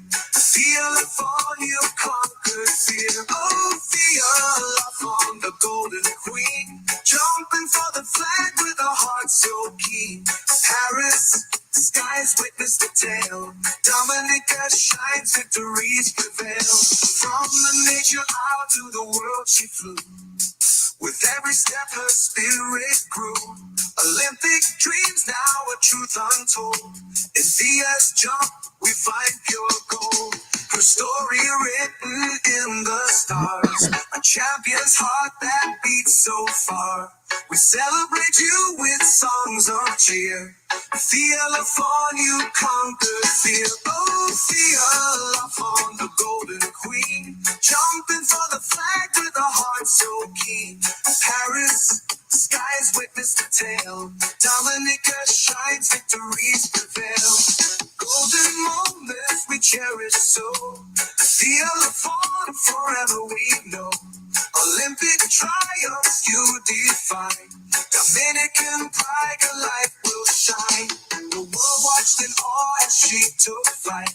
Her boundless spirit shining ever so bright. With each graceful leap, she conquered the sky. Feel upon our hero reaching new highs. In every stride, she carried a nation's hope. With unwavering determination, she learned to cope. Through sweat and tears, she paid. Tell me, Mhm. you think that we should not be scared of AI? Tell me how this was done. Let's start the talk. No, I don't think we should be afraid. I don't believe AI will ever truly replace a real musician or a true musician or true musicians, a band or humans playing a keyboard or humans playing a thing. As I said, in fact, the AI is not that much different from a synthesizer or a drum machine. I don't think it is. It may be that there might be a difference of opinion on that, but I don't think it's that much different. I think it's just another tool that we can use to produce music. And for someone like me, who I never learned to play an instrument, I couldn't sing to save my life, but I can write. And so if I don't have a singer or I don't have a musician, then this tool is perfect for me. And I'm glad you played the song tribute to Fiela Fong first, because this is a perfect example of what I am talking about when I say this works perfectly for someone like me. Because imagine if I had written this down and then I had to send it to a producer, I had to send it to an artist. There's no way I would be able to get it out as quickly as I did. And it wasn't even about me per se. It was about, Dominica has just, for the first time, won a gold medal at the Olympics. And I recognize the significance of that, and I was with my wife and my son, and I was like, I have an idea, it just came to me, and she was like, basically looked at me like, what again? Because I always have an idea. And then if someone looks at my phone, my notes on my phone, they will say, they will see the number of notes I have, or like either a short story or a poem or a song that I began writing, and then, because sometimes before I fall asleep, an idea will come to mind. I open my notes, I start writing it, and then I finish it next morning. But it was, I believe it was Sunday. We didn't see the live Fierce live jump, but we had looked at the clips. We looked at the clips. We looked at it a couple of times. And then the idea popped in my head, write a song about this. I had no idea what the melody was going to be or who was going to sing it, but I had begun maybe just a week before. We had gotten, GN Enterprises had gotten an invitation to try this AI software. And so I had begun to experiment with it. And then this idea came about, and I said, okay. So I wrote the song on my notes, and then when I got to the computer, I put it on, entered it into the software, the AI engine, and basically told it to generate a reggae. I think that was the first thing I told it. I didn't even think about, Dominica's favorite music. I just said do a reggae because I felt like this would be that would be easier for the AI to do. As I said, I've been experimenting with it earlier, and I didn't like some of the words. I didn't like how it sounded, but I looked at the words again and I changed some of them, and then got them to basically line up as it sounds now. But I generated maybe about 5 to 6 times before I got the sound that I felt was the best at the time. Once that was done, I took it to the mastering software that I have, cleaned up the end, that kind of thing, put it through the mastering software, and then let that do its job. And then I don't even remember, I let my wife listen to it, and she was like, okay, it's good. And then I sent it to a few of my other friends. And then the next thing I know, I sent it to Derek, I sent it to Anthony and a few other people. And the next thing I know, I was actually getting a call from Matt Peltier of Q95, and he wanted to know about the song. And then later on, I got a call from Mr. G, and then they asked if they could play it and so forth. I said, yeah, sure, go ahead, And then Derek, I believe, sent it to you, Cecil. He sent it to me the same night, as a matter of fact. Oh, okay. The same night. I didn't hear it myself. And the same night, on August the 4th, when I received it, I played it immediately. Derek told me that. Yeah. I was so excited about the song and what Phil had just jumped in the day before the food. And I was so excited about that song that I said that no one was going to beat me to it. So I got it at 20 to 35. I was actually doing a program of that nature. and I interrupted the program and played this one. It was so Wow. appropriate that I played it. So I can beat my chest and said I was the first person to have played that golden jump live on radio. Yes. Well, I appreciate that. Yes. And I had no idea. I think Derek told me about it maybe Yes. the next day Yes.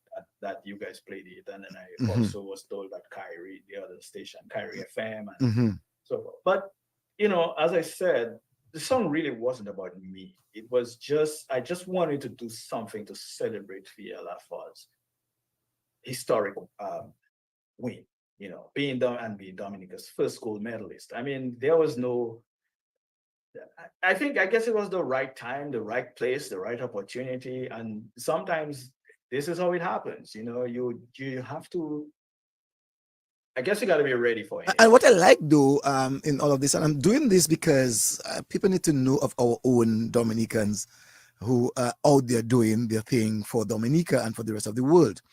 And also too, I know that you did something in French. You asked AI to Yeah. produce something in French. You wrote it in English, and you Mhm. told AI to do it in French for you. I'm going to play this one. Listen to it.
Great advice in this song. I must say, some real sweet advice that this one is giving you.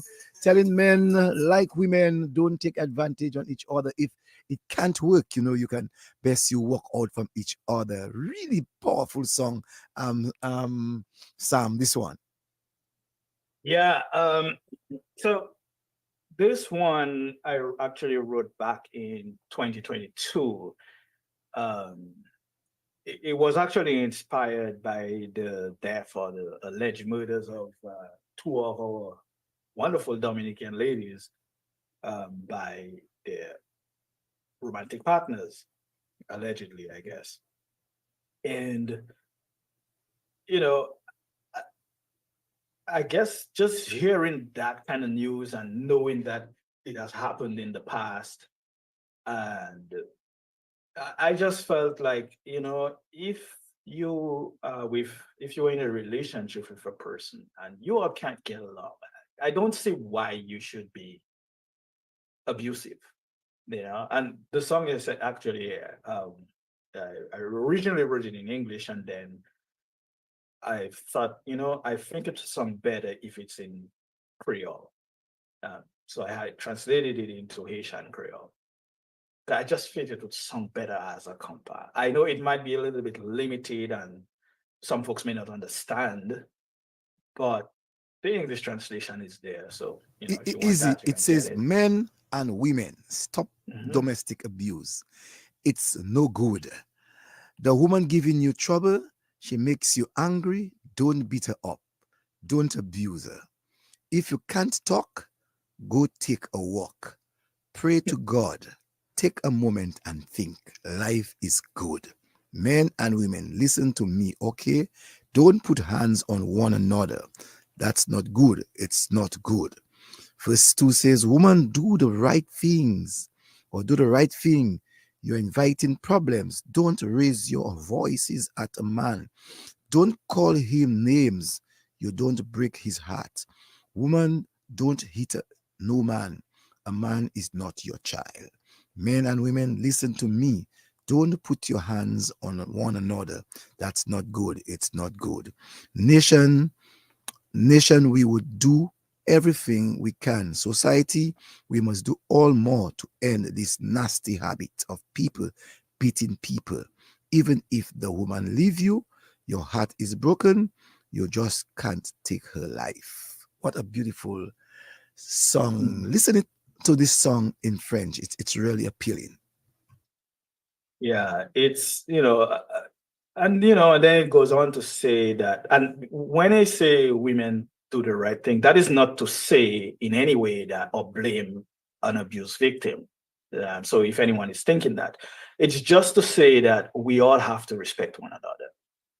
Obviously, no relationship is perfect. We can get into arguments, we can get into disagreements, but it should never rise to the level where it ends in murder, or it ends in something serious where you damage your life, you destroy someone else's life. Because you're actually destroying more than your own life. You're destroying your family, your victim's family, and or whomever is doing it.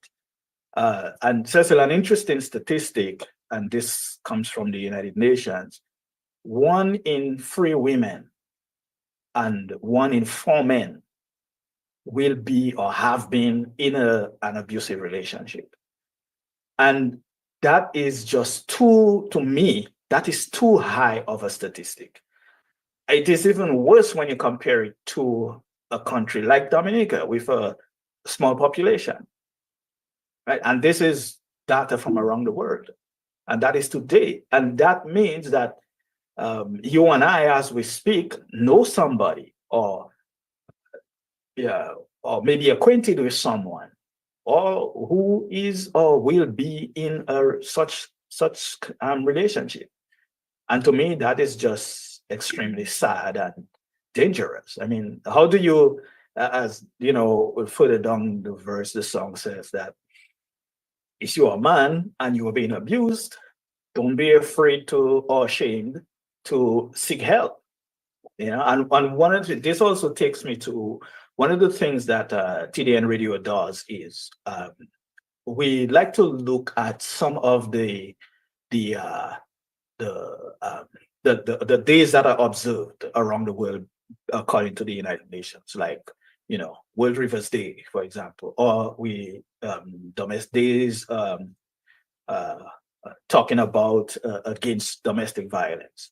We've done plenty of programs talking about domestic violence, and I'm going to call her another name there. she's in our group chat, and she's one of our writers, and she's done tremendous work and still does. And that's Mrs. Delia Coffee Wicks. And so we've had her on our programs multiple times. We've had people like Tina Alexander discussing. We've had not just Dominica. We've spoke with a group out there in St. Martin. I believe her name is Enko Susanna. She runs one of those groups out there who fights domestic violence, and all because her sister was a victim of her brother-in-law. And so, so we take this very seriously. So we try to do what we can.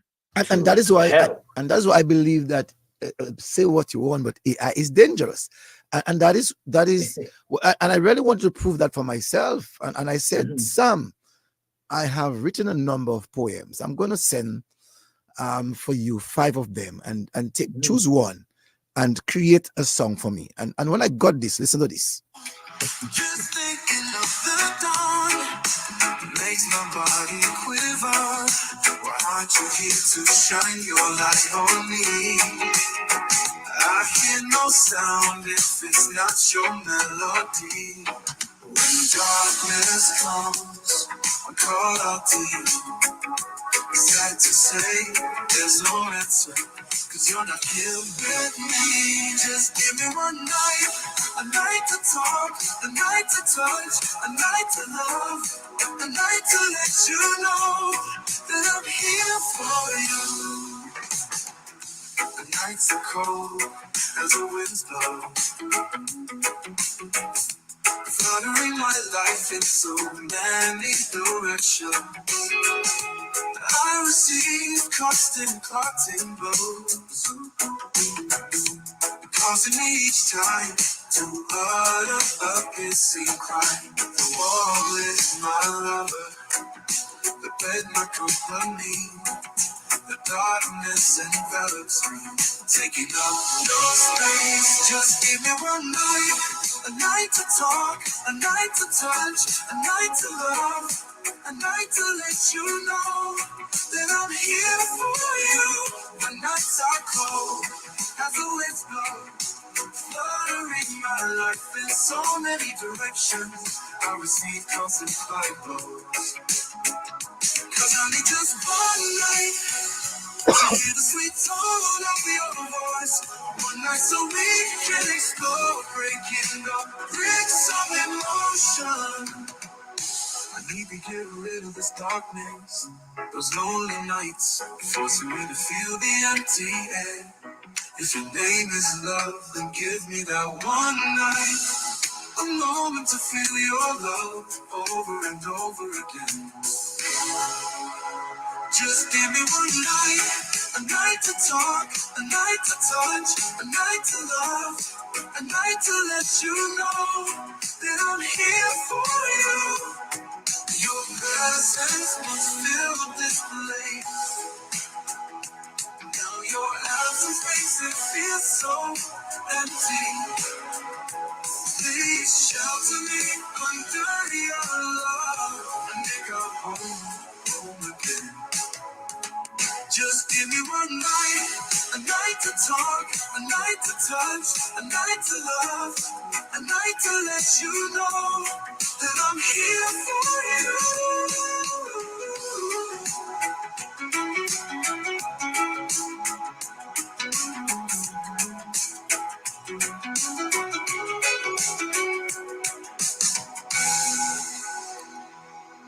So tell me how you can say that AI isn't a threat to producers, to people who are involved in the entertainment business. How are you saying that? I mean, here it is. I wrote a poem, a few poems. I gave you one, and you took one out of the five, and you got AI to give you a song out of this. And from all works, people have discussed with, they said that it's a very good piece of work put together. Well, I mean, first of all, the AI can write a song itself. I mean, it can string words together, yes, but there will never be a soul to that song or a true deep understanding of it. So that's one thing. So I don't think writers have to be afraid. So, first of all. Secondly, it's just like, when, again, I mentioned that earlier, when synthesizers began to come into the music industry, people thought, well, drum machines, for example, would replace drummers. It's been what? How many years since the drum machine entered the music industry, in Dominica at least? How many drummers were replaced by a drum machine? Still have drummers. I look at it the same way. As I said, to me, it's just a tool, and my partner Dale says that like AI is actually changing jobs, not taking jobs, in his opinion. And would it be easier to create an artist, singer's job? So he's just saying that, but maybe, and I certainly don't want everything I write to be sung, or at least by AI. I mean, I have some of the things that I've written that I have given to artists, and hopefully they are working on it as promised. But at the same time, if I have something that I want to put out there and I want to put it out quickly, I can use the AI to produce it if that's what I want to do, if that's what I feel like. As a matter of fact, we have about 5 or 6 songs out there that are on Spotify and some of the other digital stores that you can go listen to and check them out. So, I don't believe that it is a threat. I think it would, in some cases, enhance what we are already doing.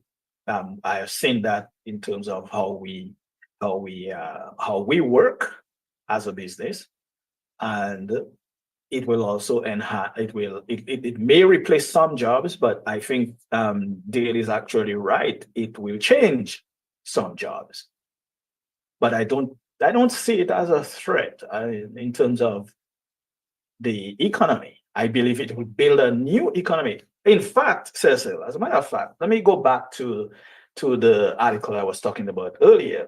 One of the points I was making in the article, somewhere towards the bottom, is that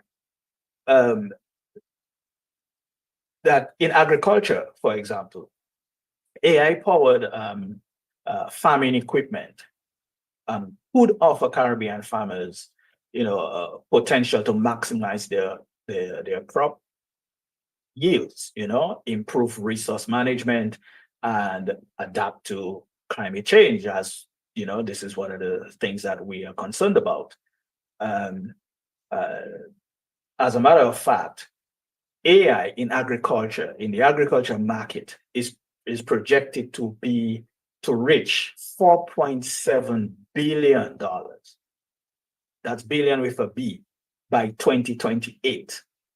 That is not that's not very far away, right? 2024 is practically done, right? So that's essentially 3 years away, right? So that is over 100% increase, right? And that's according to Forbes magazine. I'm not making it up, and this is projection by economists and so forth. So AI is going to be, or projected to be, a big part of the economy, or the world's economy, or the world's larger economies going forward. So now, in fact, American farming equipment manufacturer John Deere is in the process of developing AI-driven tools, which is meant to enhance efficiency, reduce waste for farmers, and so forth. And You also give farmers more time, where you can program your harvester to go harvest whichever crop requires that, while you go do something else, and therefore you spend less time in the field because you don't have to go from sun up to sundown because you have so much to do. Something else can do it. That may reduce your cost, and you may have to have less requirement, at least for large farmers. But that will also give you the chance or the opportunity to increase your profit from farming. Again, a John Deere tractor may not be feasible or may not work in a Caribbean farm, but I'm pretty sure there are other things that we could use AI to enhance, and maybe, who knows, maybe we can in the Caribbean can develop our own companies who work in AI and provide that kind of service or those kinds of products and tools that our farmers can use. And we are in the middle of the hurricane zone, especially Dominica. AI can help with disaster preparedness, given our vulnerability to hurricanes, especially, and so forth. So we have to find the opportunities, and we have to find the areas that we fit in, based on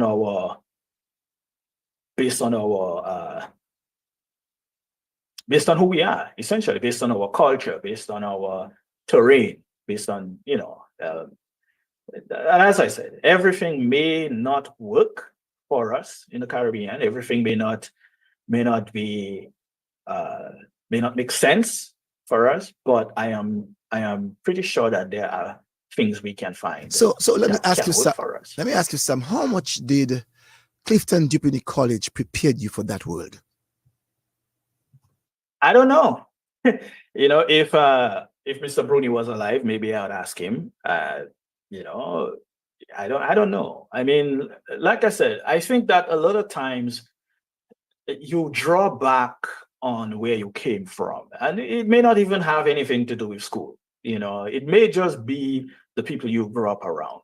Because the thing is, a lot of people who've made products that we use these days, who have made products that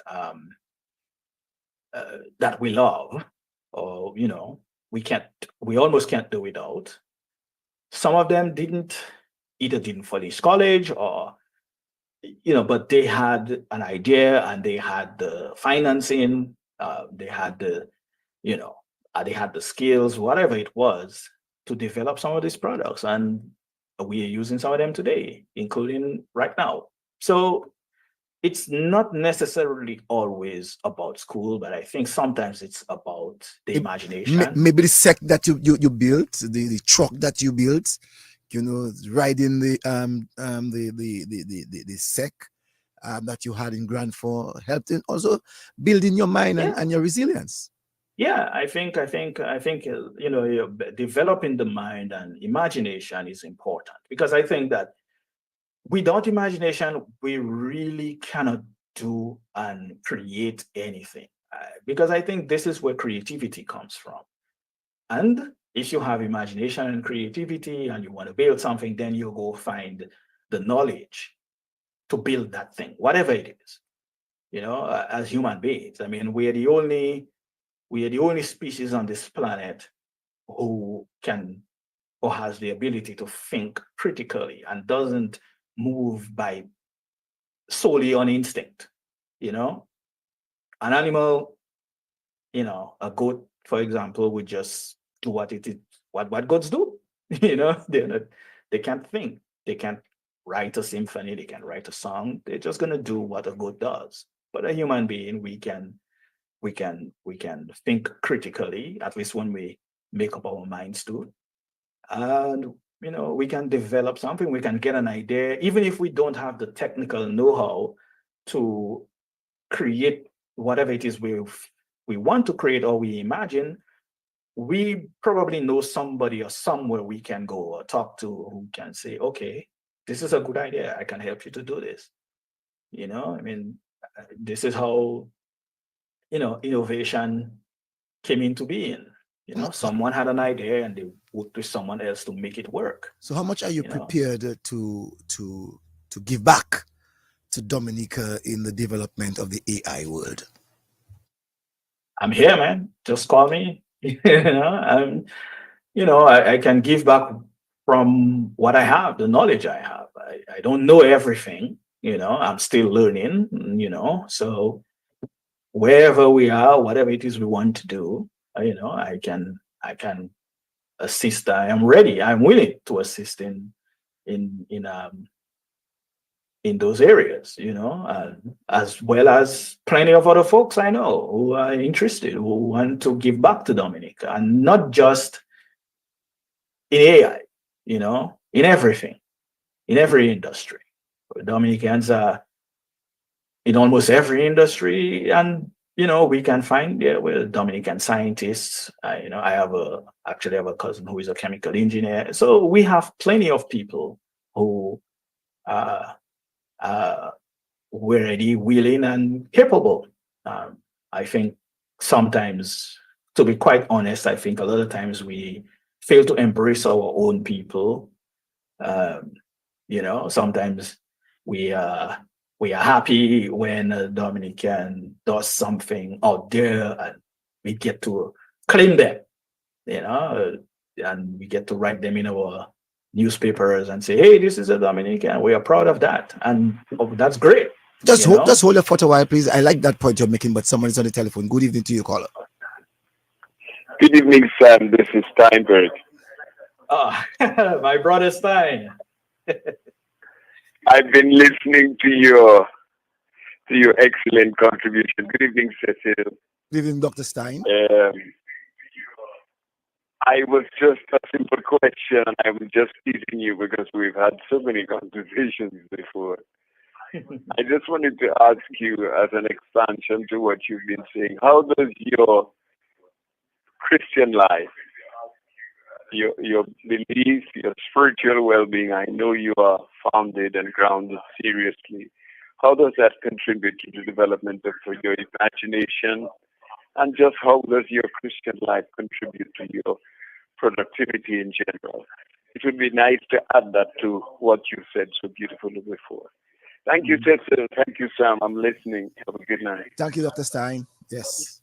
Yes, thank you, Stein. I expected your call, as a matter of fact, and Dr. Steinberg Henry is a dear friend.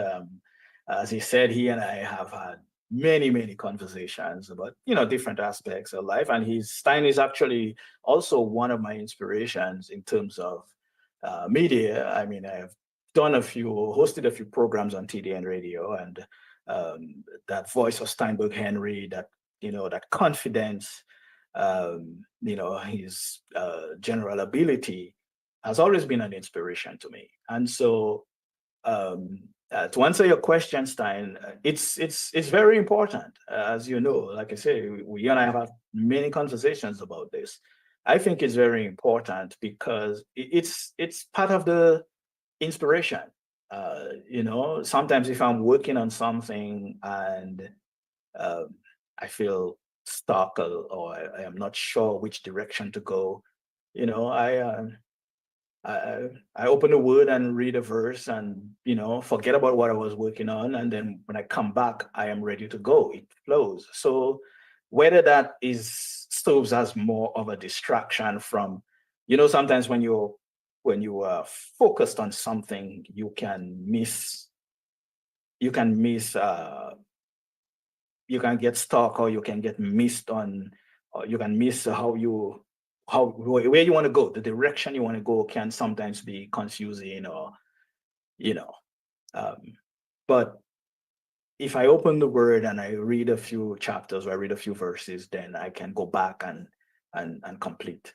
And it also inspires my poems. So I've written a few, not a whole lot, but a few of them, which, as I said, for my other writing group, we're working on a book called Reflections, where we have things like poems and devotions and that kind of thing. And none of these things are influenced by religion. They're just influenced, for me anyway, they're influenced by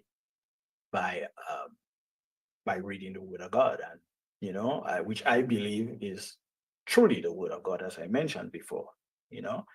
And as I said, people have the choice to either believe it or not, or they have the choice to read it or not. But I think it's important. I think if all of us read it, then maybe we can get something out of it. Sometimes it's the only thing that you can read, that might give you some strength or give you some encouragement. And I think every book of the Bible has something in there that you can read that will encourage you, especially, I would say, maybe the Psalms, for example. You can find a psalm in there that would encourage you, no matter what you're going through. There's sometimes life happens and you don't have no other choice but to go there. And and you don't necessarily need a pastor or a priest to read it to you. You can do it yourself. And obviously they have their priests and pastors, they have their job to do, they have their work, but at the same time, you don't have to wait for them to tell you what's in this word, because who knows, we might not be on the up and up. So and Sam, we know that. So Sam, what do you now have to say, especially in this changing world, where we have seen the world not gradually anymore, but fastly changing? What do you have to now tell young people, especially understanding, when I say young people of the Caribbean, especially that we are not like the first world countries? What do you have to really tell our young people to gravitate towards things that really help in changing society? To all young people, I think a lot of times we, or the older folks, we sometimes dump everything on our young people. We blame them for,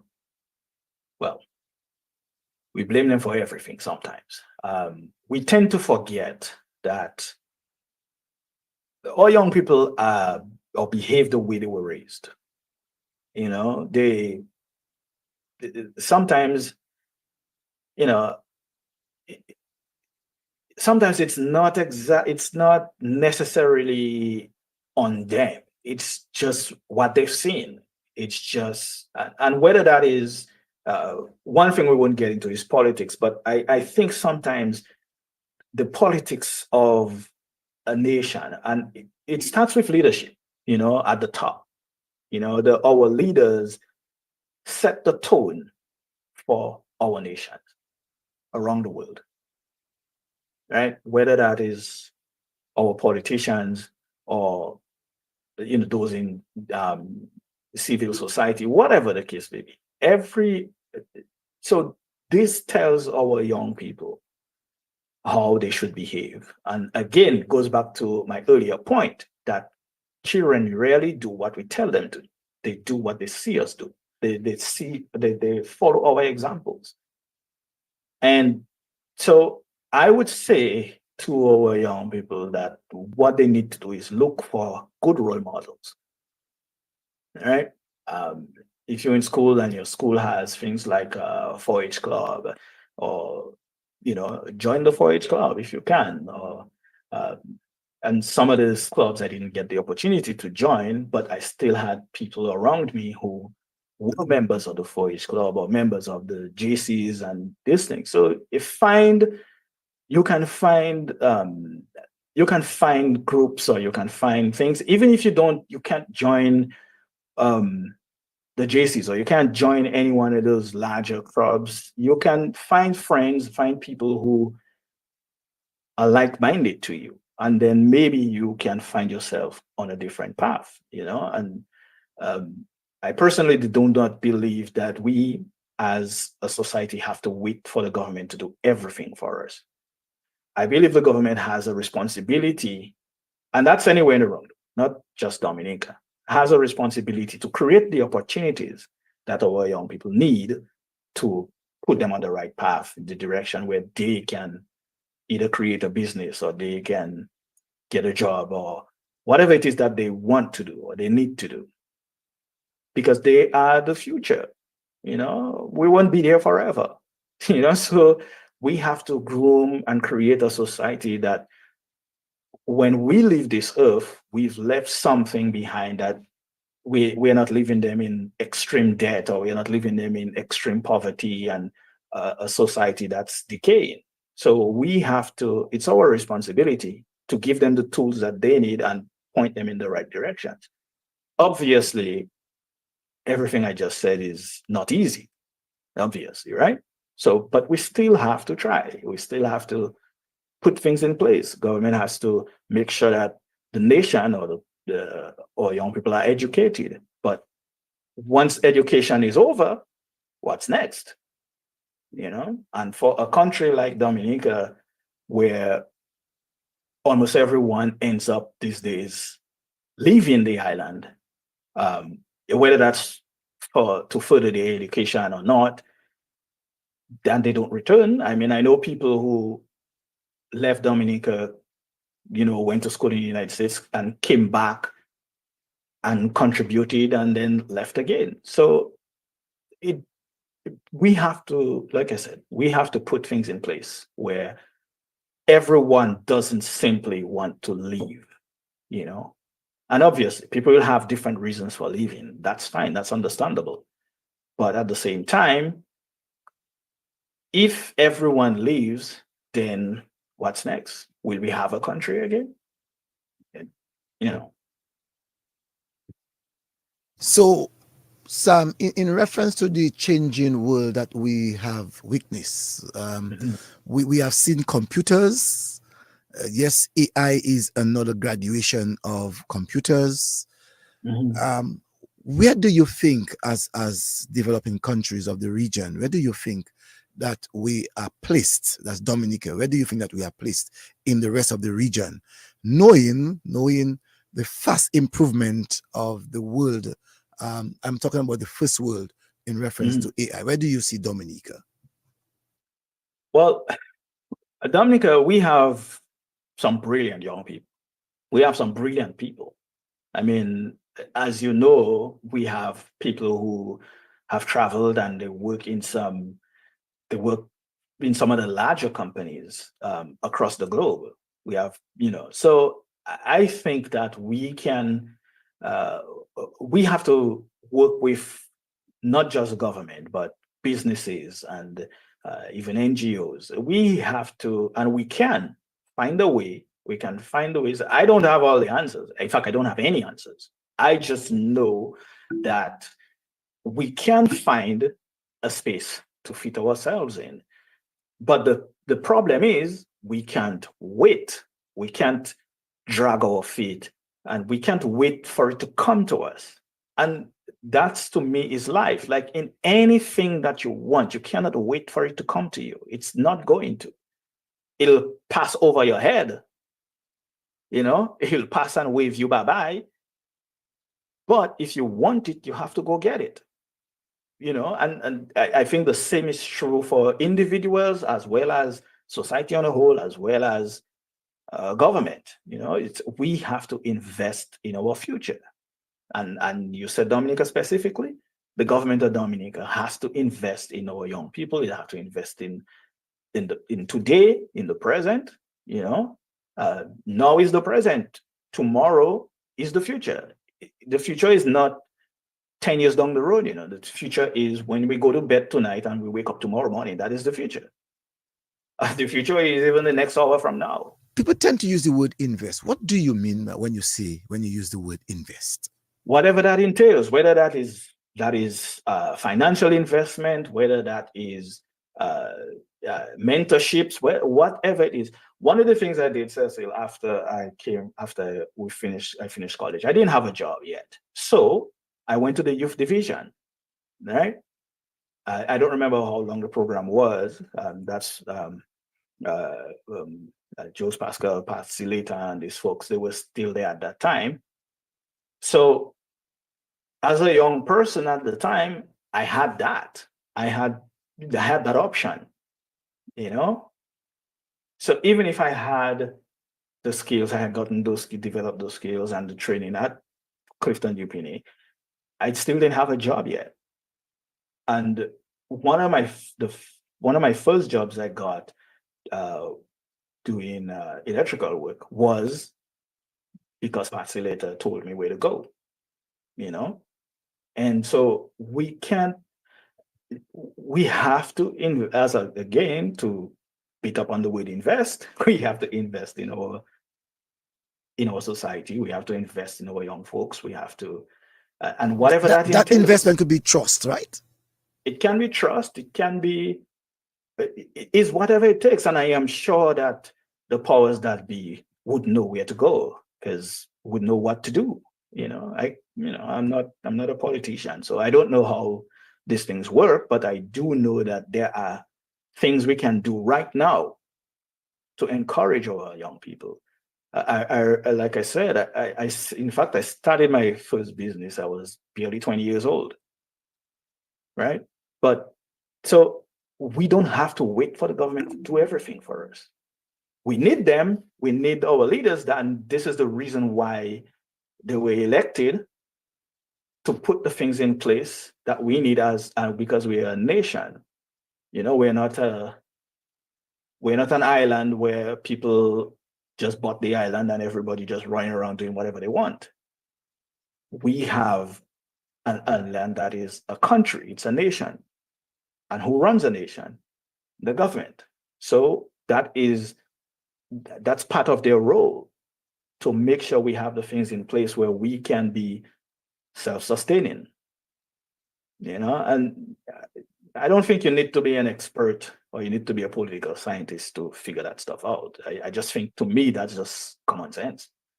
With the fear that we're talking about with AI, how do you see the United States dealing with the issue of that fear? Well, I don't necessarily think the US is fearful of AI. I mean, obviously, there are people who would be. Right now, the US is competing with China in terms of embracing AI. And as I told you earlier, AI has been around, and AI machine learning, this has been around since the 1950s. So it's nothing new. All right. And AI is only now the public is getting to use AI on a very limited scale, by the way.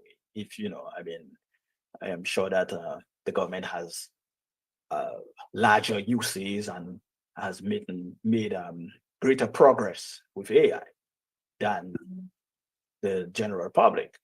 Right now, what we are using, like what we use to do the songs, for example, that's limited AI. It's I forget the term right now, but it basically means that the AI can only do what you tell it to do, essentially, right? It's not broad AI. Broad AI would be things that involve things like robots being able to think, for lack of a better term, or robots being able to do things that a human being would do. Right now, AI is a large. AI has basically changed the taxi industry, for example, in the United States, right? Where some cities you can go to, or some states you can go to, and you want a taxi, you can call a self-driving car. It's driven, powered by AI. So there are vehicles on the road right now that self-driving, if you will. It's limited in some cases, but at the same time, you can get into a Waymo, for example, and drive around certain cities, and you sit in the back and the vehicle is driving itself. And in some cases, even safer than a human being, but not all cases, obviously. But I'm just saying that I think most people see that as a tool, and they can use that as a way to advance society. And maybe it won't work, maybe it'll work, maybe it won't work. I don't know. No one can tell what's going to happen in the next hour. So who knows? But I still think it's an important tool that we in the Caribbean should be looking at. And I don't. Well, maybe a country like Dominica would not be able to embrace AI or bring in AI on its own. So maybe it's something. That's why I keep saying the Caribbean, because I think if we work together as a Caribbean, uh, then we can develop, or we can have the resources, because this takes resources. It takes a lot of energy. It takes a lot of power. But if we work on it as Caribbean people, as as a group or a team or whatever the case may be, then we we could probably achieve something. And even if it's just one thing or one area, one industry, we could that could propel us forward. That could bring some much needed revenue. And from maybe some folks might want to invest in the Caribbean, or So invest, some people have said already that AI is already functioning in our parts. When we deal with our telephones, we deal with our ATMs, we deal with a number of other softwares that deal with the issue of things that the normal man would not be able to do quickly. They said that AI is already functional in our parts. Well, that's true. That is very true. That again, that is on the same scale as using generative AI to generate a song. That's limited. So, when you call a business, and in some cases you call a business and you get that IVR, the interactive voice, that may be driven by AI. So yeah, definitely. It's part of, and that is just the way telecommunications is going these days. AI is part of the GPS system. It's part of your smartphone, if you have one. So you just, but like I say, all of that is we don't really have a choice in the Caribbean with that, because if you want an iPhone or you want an Android phone, then that's what you're going to get. It's going to come with it. It's built into that system. But what I am talking about is deliberately putting yourself in a position where you can use artificial intelligence driven software to do things like renewable energy, or just power financial, just in financial services. So there are tons and tons of areas where we can use artificial intelligence, and it's not just to make music. It can do lots of other things, even if, as it is now, in its limited capacity in some cases. Are you one of the person that believe that someday that man will have chips in them? Probably. I mean, I know there are companies right now who are experimenting with this.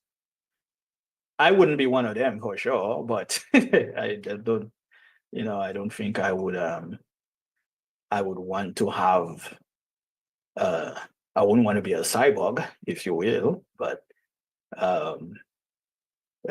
yeah, I'd keep it separate. But yeah, I think, as a matter of fact, I remember reading an article not long ago where a patient who had maybe cognitive issues, the chip was implanted in his brain, and it works. I don't know. I don't know if that is even true, but so who knows? But I do know that there are companies who are working to achieve this. How far and where it's gonna go, I couldn't tell you. But like I said, there's with technology, there are always people trying, and we will always try to accomplish different things for whatever reason. Whatever their motives are, we can't really tell until things happen in some cases. But You said that within 5 and 10 years, the world is going to change, will change for sure.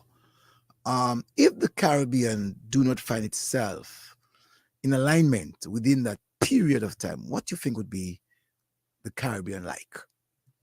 I think we'll still be behind. Much like, as I mentioned before, the Caribbean did not fully invest in the .com era.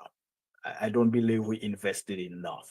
I mean, I think now we are more invested, but I believe that we missed some opportunities to not only uh, move our people forward and be on the same path with, say, North America, but um, improve on our economies. Help. And I think that making simple changes sometimes can improve on society. Uh, Efficiency, I believe, is one of the areas where we could use improvement. And if we can find tools, whatever those tools are, to help us, do something 10 times faster, then we have more time in the day. There's not a whole lot of time, in the day to do things, and we have more to do than there's daylight. So I think it's just up to us to keep going and to find the places and the areas where we fit in, or where we can fit ourselves in, and find partners. We got to find partners who are willing to support us in that in those endeavors. I just think that it's up to us as Caribbean people to find our niche, find where we fit, and find partners who are willing to help us to fit in those areas. Are you one of the persons who believe that the Caribbean people are still set in the ways that they have been taught many years ago? I guess I would say yes and no, because I don't think everyone thinks the same way, but it is kind of sometimes I look around and I see, there are things that we could have or should have been doing, and I don't think we like change too much. Put it this way. I think we kind of sometimes have the attitude that if it's not broken, don't fix it. And that's sometimes a good thing. But I think sometimes we can stretch it a little too far. We got to try and,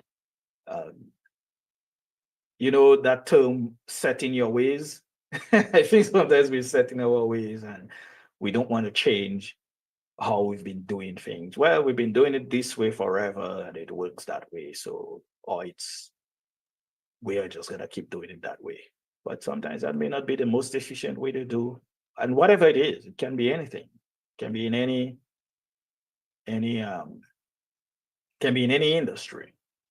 But yeah, I think we sometimes are stuck in our ways, and maybe that is true for me. I don't know, but I think we are sometimes Caribbean folk. We like our thing how it is, and we don't want to change the way we're doing it, or we don't want to change the way it is because maybe if we change something, it might break. I don't know. It's just how we think sometimes. Is that a true statement for Caribbean people who live in the Caribbean, or a true statement for people who live in the Caribbean, migrated to other parts of the world, and remain in the same mindset? Like I said, individuals will always be individuals. So I think it's always up to an individual to change their mind or change their way of thinking, change their mindset. And sometimes I think, like I say, you have to have or find a group of people who think, not think the same way you do, but have the same mindset, because nobody can think like you. Each and every one of us, that's what makes us individuals, have our way of thinking, our own mindsets, our own personalities. However, if a group of people who have the same goals in mind come together and say, okay, these are the goals, or this is a goal we have, and let's work towards that goal, then everyone in the group and the skills will be different. right? The skills won't be the same. But if you can bring all those skills together, then you can move in a different direction and you can move closer to those goals. So it's not necessarily about everyone thinking the same way or everybody having the same mindset. No, it's about those who have the skills or have the tools, have everything that fits together to reach a particular goal, working together. That's how we make change. That's how we make progress. It's not by saying, well, I have my idea and you have your ideas and we all fighting to get our idea in front. Then by the time we are done, we have done nothing, or we complete nothing. So, and I know all of these things are easy to say, but at the same time, they have to be said because I don't hear these things being said enough, especially from Caribbean people. I don't hear it enough. My brother Stein, like I said, we have lots of conversations about these things. And I just think that we can do better as a people, and going back to growing up in Dominica, we had things like Kudme and working together. And that to me, as basic as that sounds, that was still a great time. Someone has a problem with their roof or their house or whatever, a whole community comes together, help get that person back on their feet. That's how we grew up. One of my favorite times from Dominica is Independence time right now. And that is because, walking up and down the village around that time, for example, Dominica used to have Grand Fossari used to have a great group, cultural group, the Opry Fellows.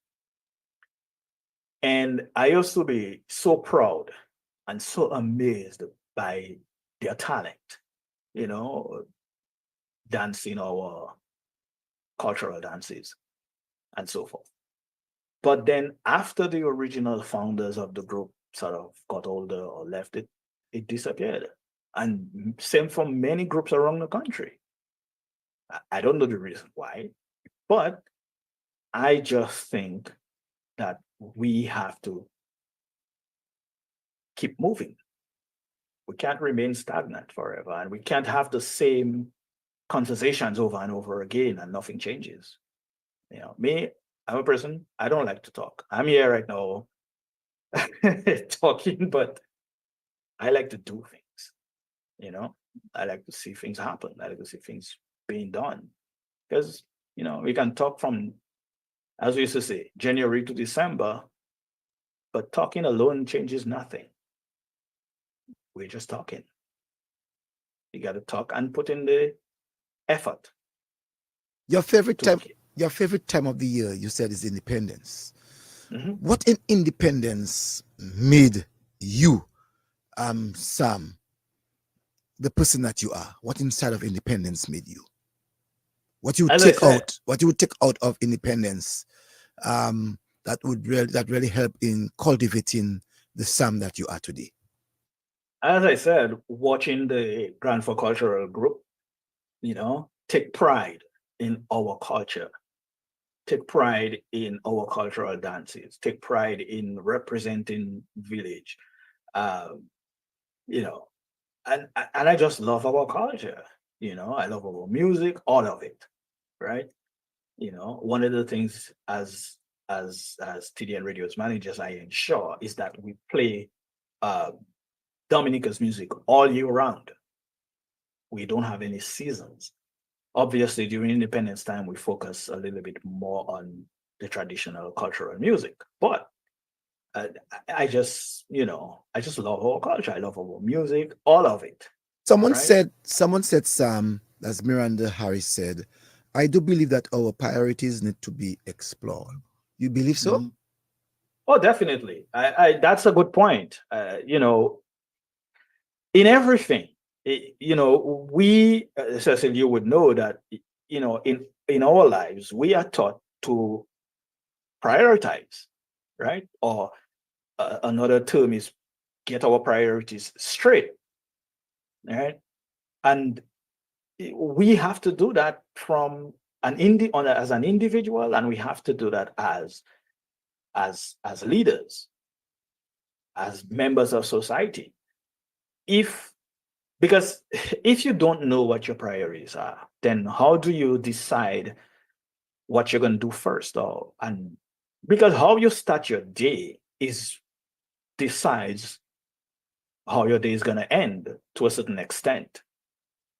If you have no priorities and then you just wake up and you just decide, well, you not even decide, whatever happens, happens. I don't believe that would be sustainable. You got to plan your day. In saying so, do you believe that our people need to be more committed and learn more to work together? Yeah, I mean, we can always improve on whatever it is. There's always room for improvement, right? As you know, we're not perfect. We're not God, so we are not perfect. Well, but we have to learn how to be more tolerant to one another, more patient. We learn how to work together, and obviously know that different ideas will contend. You may not always agree with your colleagues. You may not always agree with your coworkers, your classmates, your schoolmates, and which is one of the reasons why whenever you are at school, there is always a group assignment spread up among different groups, right? This is to teach you teamwork and how to work together to achieve a particular goal. And if one team member is not pulling their weight or whatever the case may be, it's up to the rest of the team to pull them up and say, hey, focus, or for whatever reason. So we have to learn to work together. And maybe we are, I don't know, maybe, but I think that even if we are we've learned to work together, or we continue to work together right now, I still think that there is room for improvement in whatever it is we are doing. Again, we aren't perfect, so it's always up to it's up to us to recognize the areas where we fall short, and then we can try to coming from where coming from where we were, that's Dominica, from our Lakou process, the way that we were brought up in the Lakou, minimal or not having at all. Where do you believe we are now compared to those days? I think that we are still, I mean, Dominica is not the way it used to be when we were growing up. That we know for sure.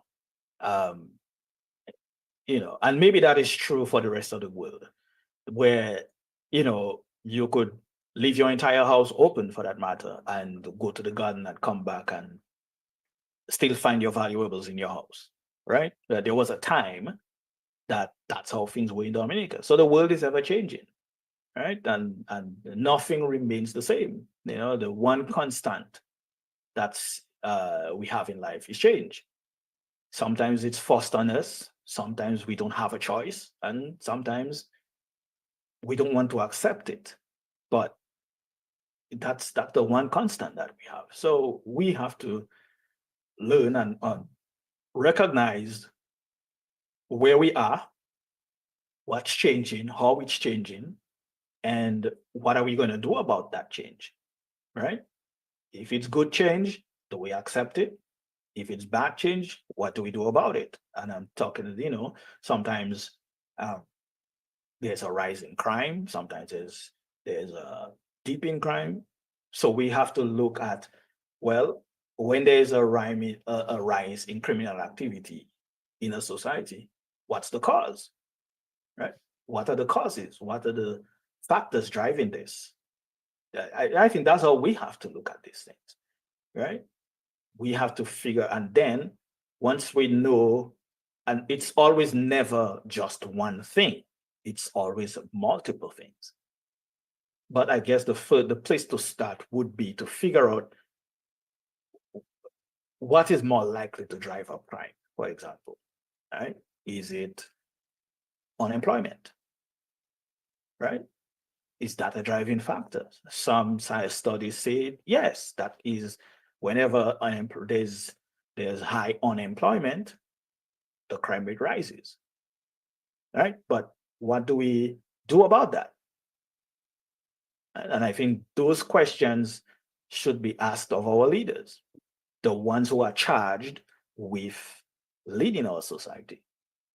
And that's just my opinion. You know. Sam, I need to go a little bit into the domestic politics of the United States. Uh, A very interesting period in the United States in reference to Americans in 4 weeks from now, on the 5th of November, they should be going to the polls to elect a president. Where do you think the Americans are heading to? Republican or Democrat? And don't tell me because you are a Democrat or because you're Republican. That's I'll always ask you the rationals. Go ahead. None of the above. None of the above. You know, as I told you, I think you have some more qualified people to discuss politics, especially American politics, than I am. I'm not a political scientist or anything like that. But you know, and what I like to say to people is this: don't consume one type of media, or don't consume media that you only like, because what's going to happen is you are only going to see the point of view that you support. And it is very true that as humans, we tend to seek people who agree with us. They may not be right, we may not be right either, but I like to look at the both sides of everything that's happening around me. You know, in terms of the American politics, I watch both the RNC and the DNC, and I watch independents as well, because I don't think that we can make a real judgment just by hearing the side that you actually support. You know, and in any event or in any case, you have to know what your opponent is thinking about you anyway, or what your opponent is saying about you. All right. And then you know how to adjust based on that. You know, people like to use the term, I do my own research. And I think in politics, it's important to do your own research. You know, it's important. And it doesn't have to be difficult. You do your own research by listening to politicians when they speak. Go on whichever group. Because your group, the group you support, will tell you what you want to hear. They may not necessarily be telling you the truth, but at the same time, you have to hear what the other side is saying. Maybe the other side is right, and that's on either direction. And that's pretty much what I think about it and what I would say about it. Because, you know, like I said, you want political science to discuss that, scientists rather to discuss that. You know, I think you know a couple of people. So we leave that there.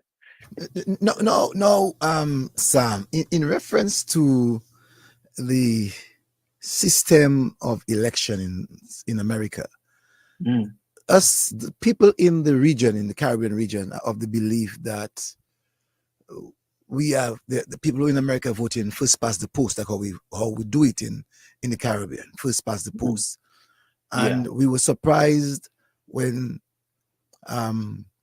Senator Hillary Clinton ran for election and she had the popular votes, but she lost by the college votes.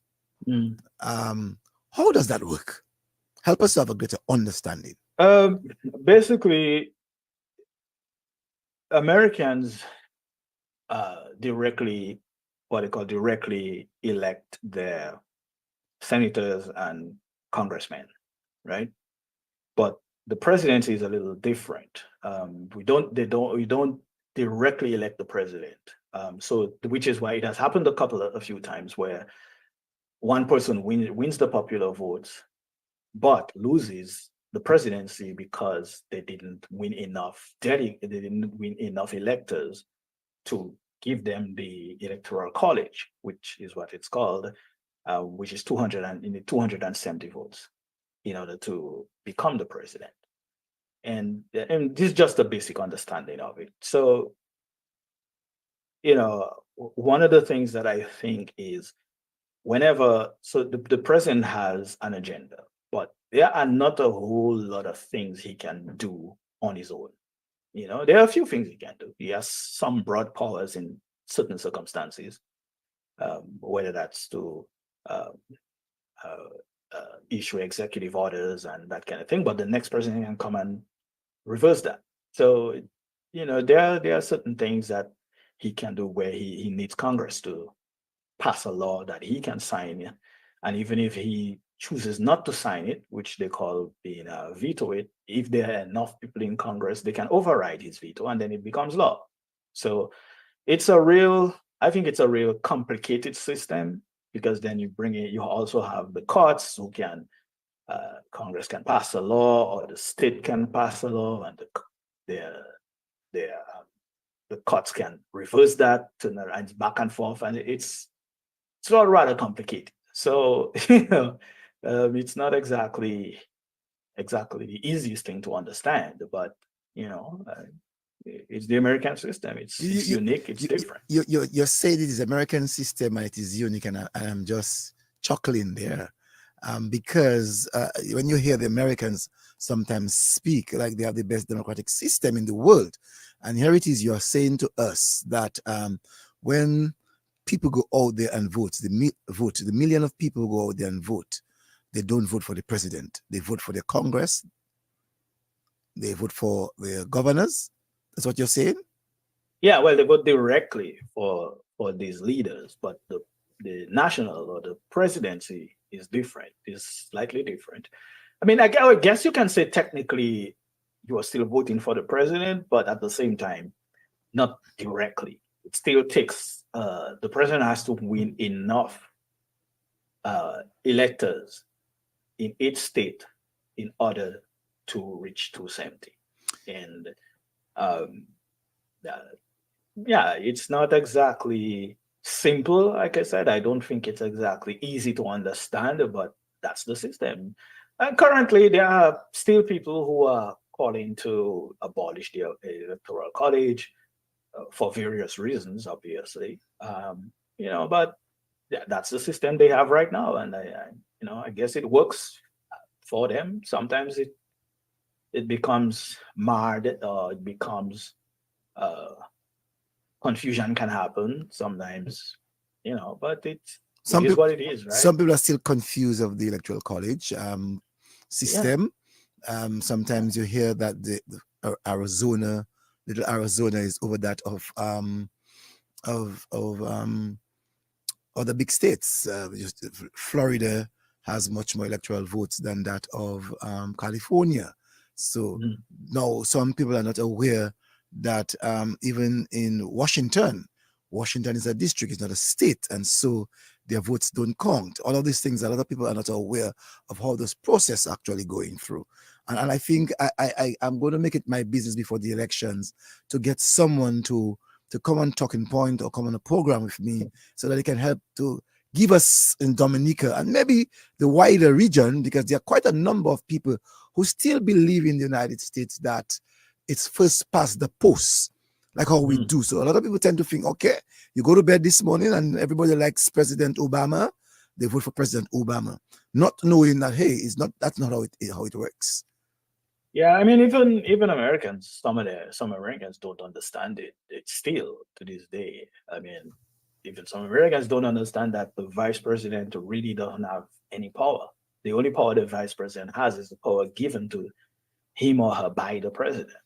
So, that's just life, I mean, we can't all understand everything. And sometimes it takes a little effort, in order to understand something. Me, I've always loved politics as well. So, I've always been interested in political history. So I read a lot.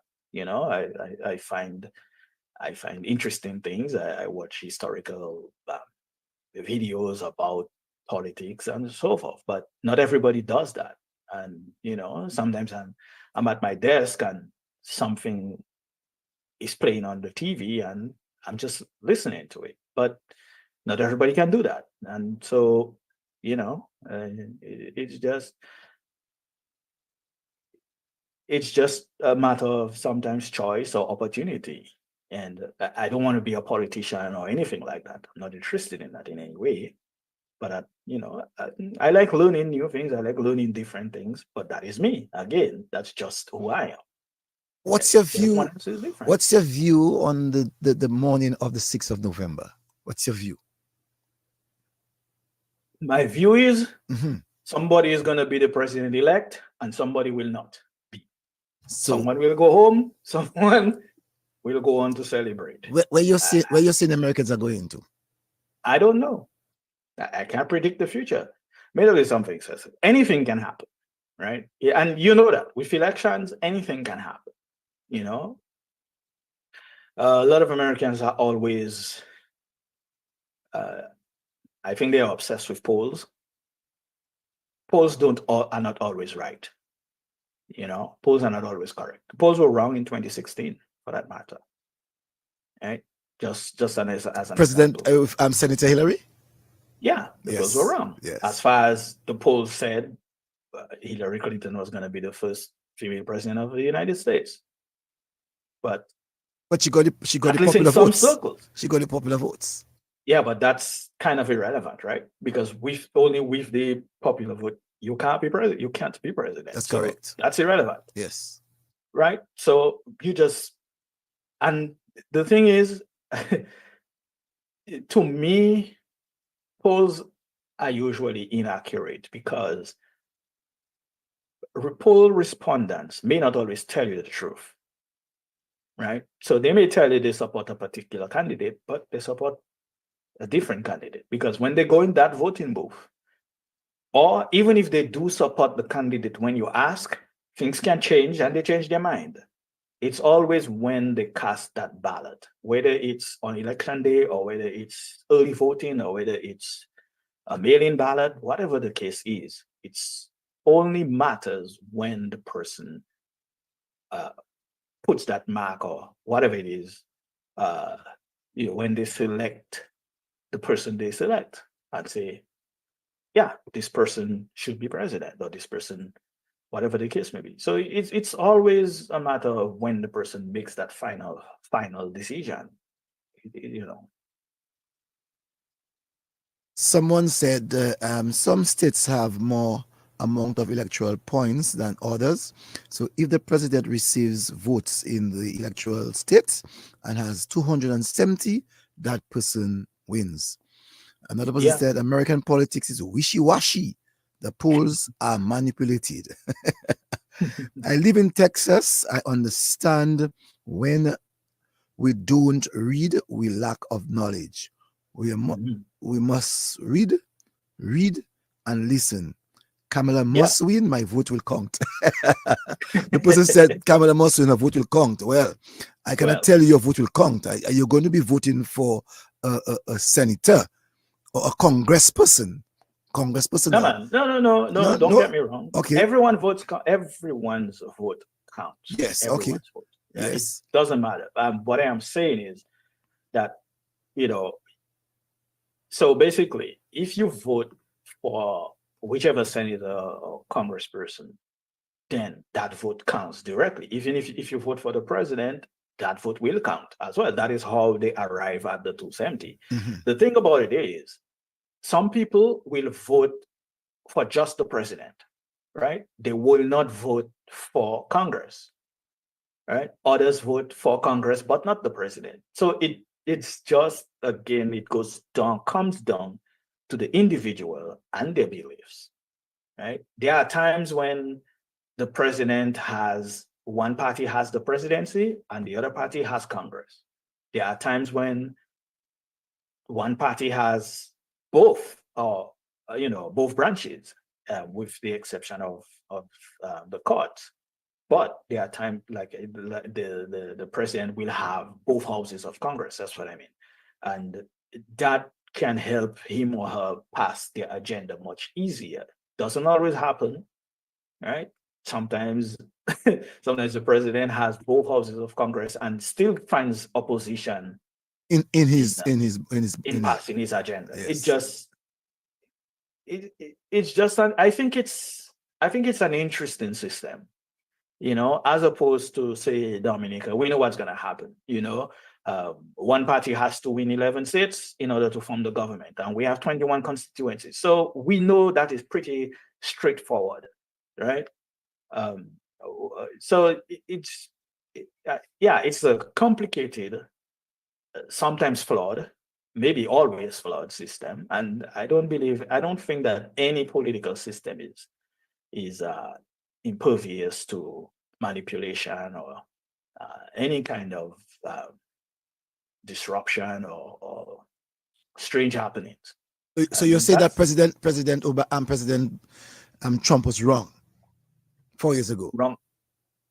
I didn't say that. In his assumptions. No. That's.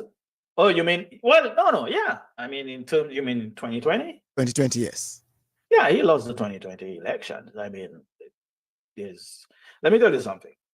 As far as the government says that,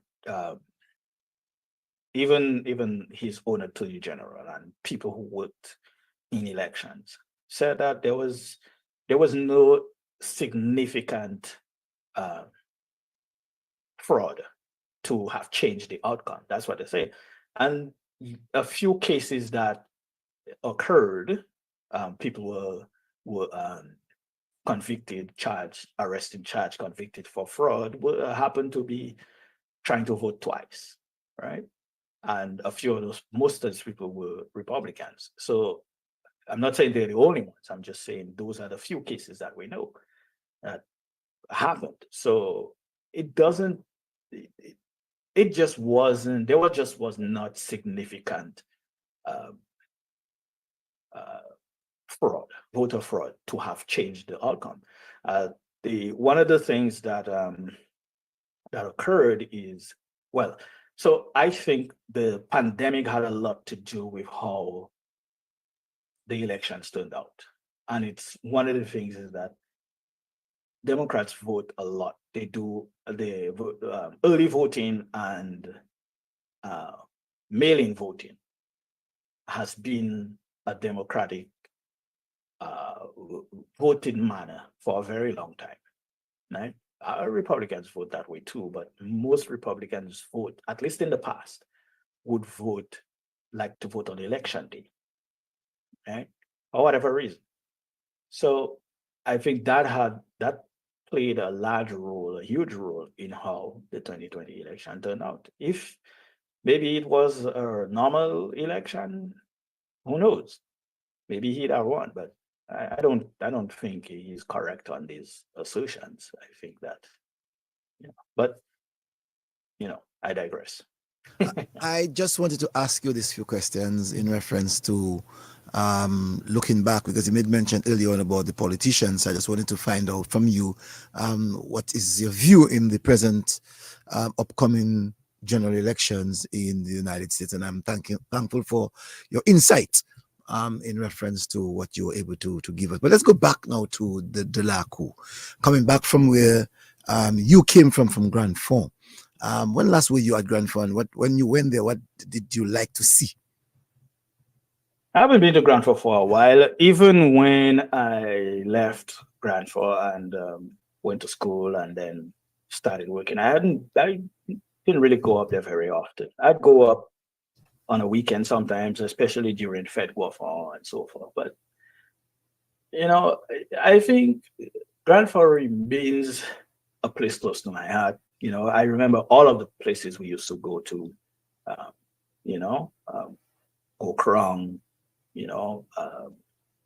we used to have, my granddad used to have a big, large bread nut tree, right, on the land. So that was one of my favorite places to go Crown, go to River, and then go pick bread nut. And my other grandfather, my dad's father, had on this property we had breadfruits, we had a couple of breadfruit trees actually. We had apricot, nutmeg. So I forgot we had spice and all of that. So that was something that I actually had to do, help peel spice and that kind of thing. Hurricane Maria destroyed a lot of that stuff, but yeah, it's been, and it's been a while, but at the same time, over here busy trying to build this business, and so and send this young man to school, and so that takes up the majority of my time. Now, growing up in Grand Four, you said very earlier on, that in reference to pipe-borne water, it took some time before it actually arrived. At what time did light came to Grand Four, if you can remember? Somewhere around the 80s. I don't remember exactly when, but around the 80s. I think right after the power came, mapping came at the time. Mapping had a massive dish by the school, by Grandford School. So all of this happened around the maybe mid to late 80s. Yeah. And when light came, that was a glorious day. I can imagine. Yeah, man. The thing is, that was also an interesting time, because when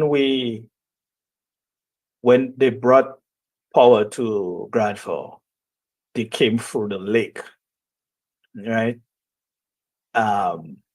So it was pretty interesting to see them, come up from the mountains, over that valley, and bringing the high tension, and then the secondary lines and so forth. I think that was it was fascinating to see that men could do this,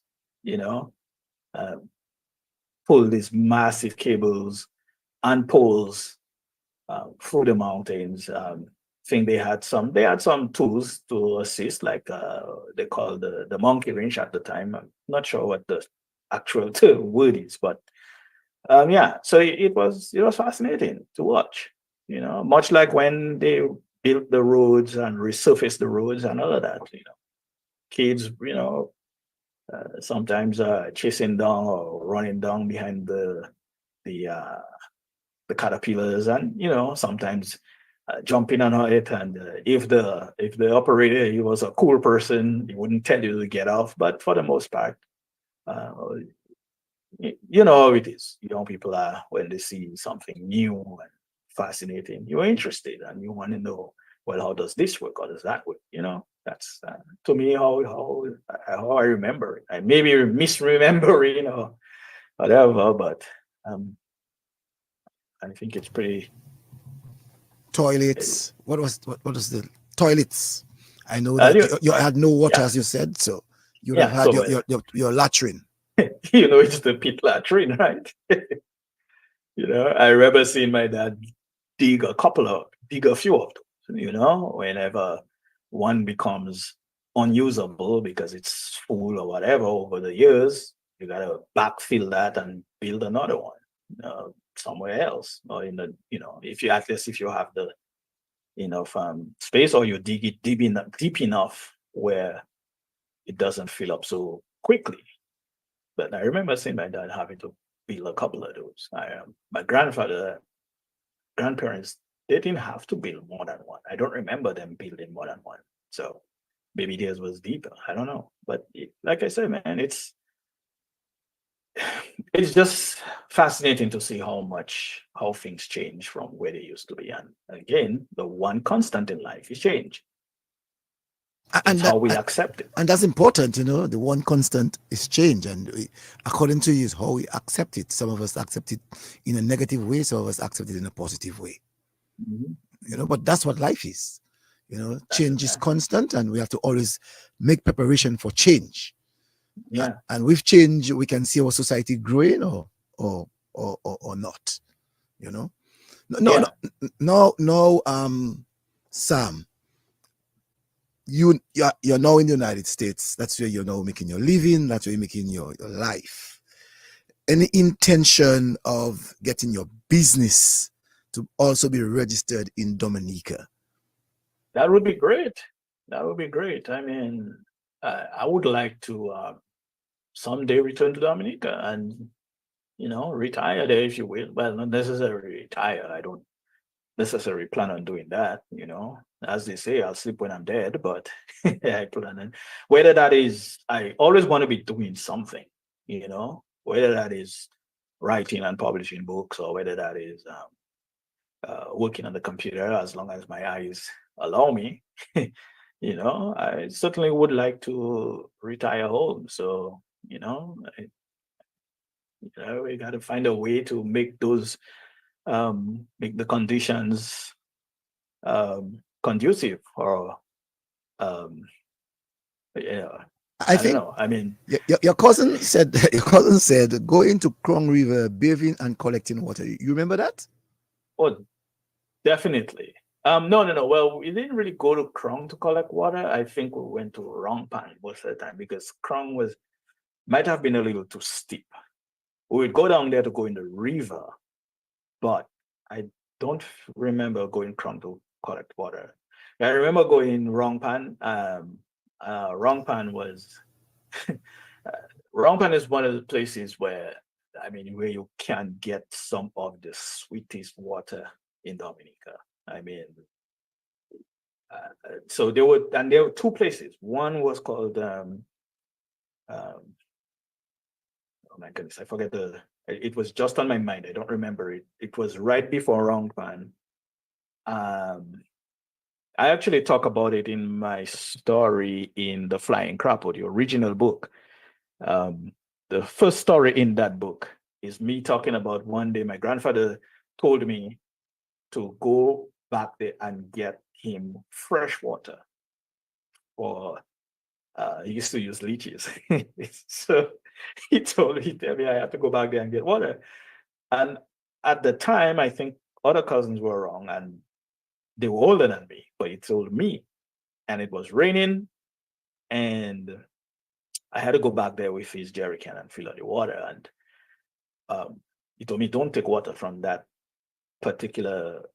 Um, it was like it's a waterfall, but it didn't always flow. It would flow more when there's heavy rain. So he told me, don't take that water. Go to the other one, which is the wrong pan one. And I never wanted to go back there by myself because it's kind of scary. It was frightening, scary at the time. Because, as kids, we used to be, again, talking these zombie stories. And so, you know, um, uh, the fear of, I guess, being taken by a zombie had me. Someone told me it is called Tuon. Yes, that is right. 2-1. Yes. 100 points for you. That is definitely what it was called. So it's 2-1 and Rongpan. So those are the two places I remember we used to go get water from. That was So before, one was and I wrong. forgot. So one was wrong hole, and one was wrong pan. Yeah, yeah, exactly. The irony, Because right? your cousin said we used to go wrong pan, and Sam, that was fun days. Yeah, very much, very much, very, very much fun. And that's George is the one who said it was called Ton One. Oh, that's my brother actually. Yes, yeah, yeah. Yeah. Yeah, man, this was like I said, Cecil, these were good times. I can't find anything about those days to complain about. Again, to me, everything that happened during those days were meant to raise us up. and meant to give us good tools and give us, put us on the right path. I mean, obviously, not everybody wound up, where I am. And, it's not that, it's not on them. Everyone has different paths in life, and we can't always, we can't follow someone else's path. Each of us have our own path, and it is up to us to discover what it is that's there for us, and make our destiny, if that's a better word for you. We gotta make things happen sometimes. It doesn't happen if we don't put effort. It doesn't happen if we don't fight. Sometimes you gotta fight for it, and sometimes you need assistance. You need help from someone, a friend, a family, a business partner or colleague, whatever the case may be.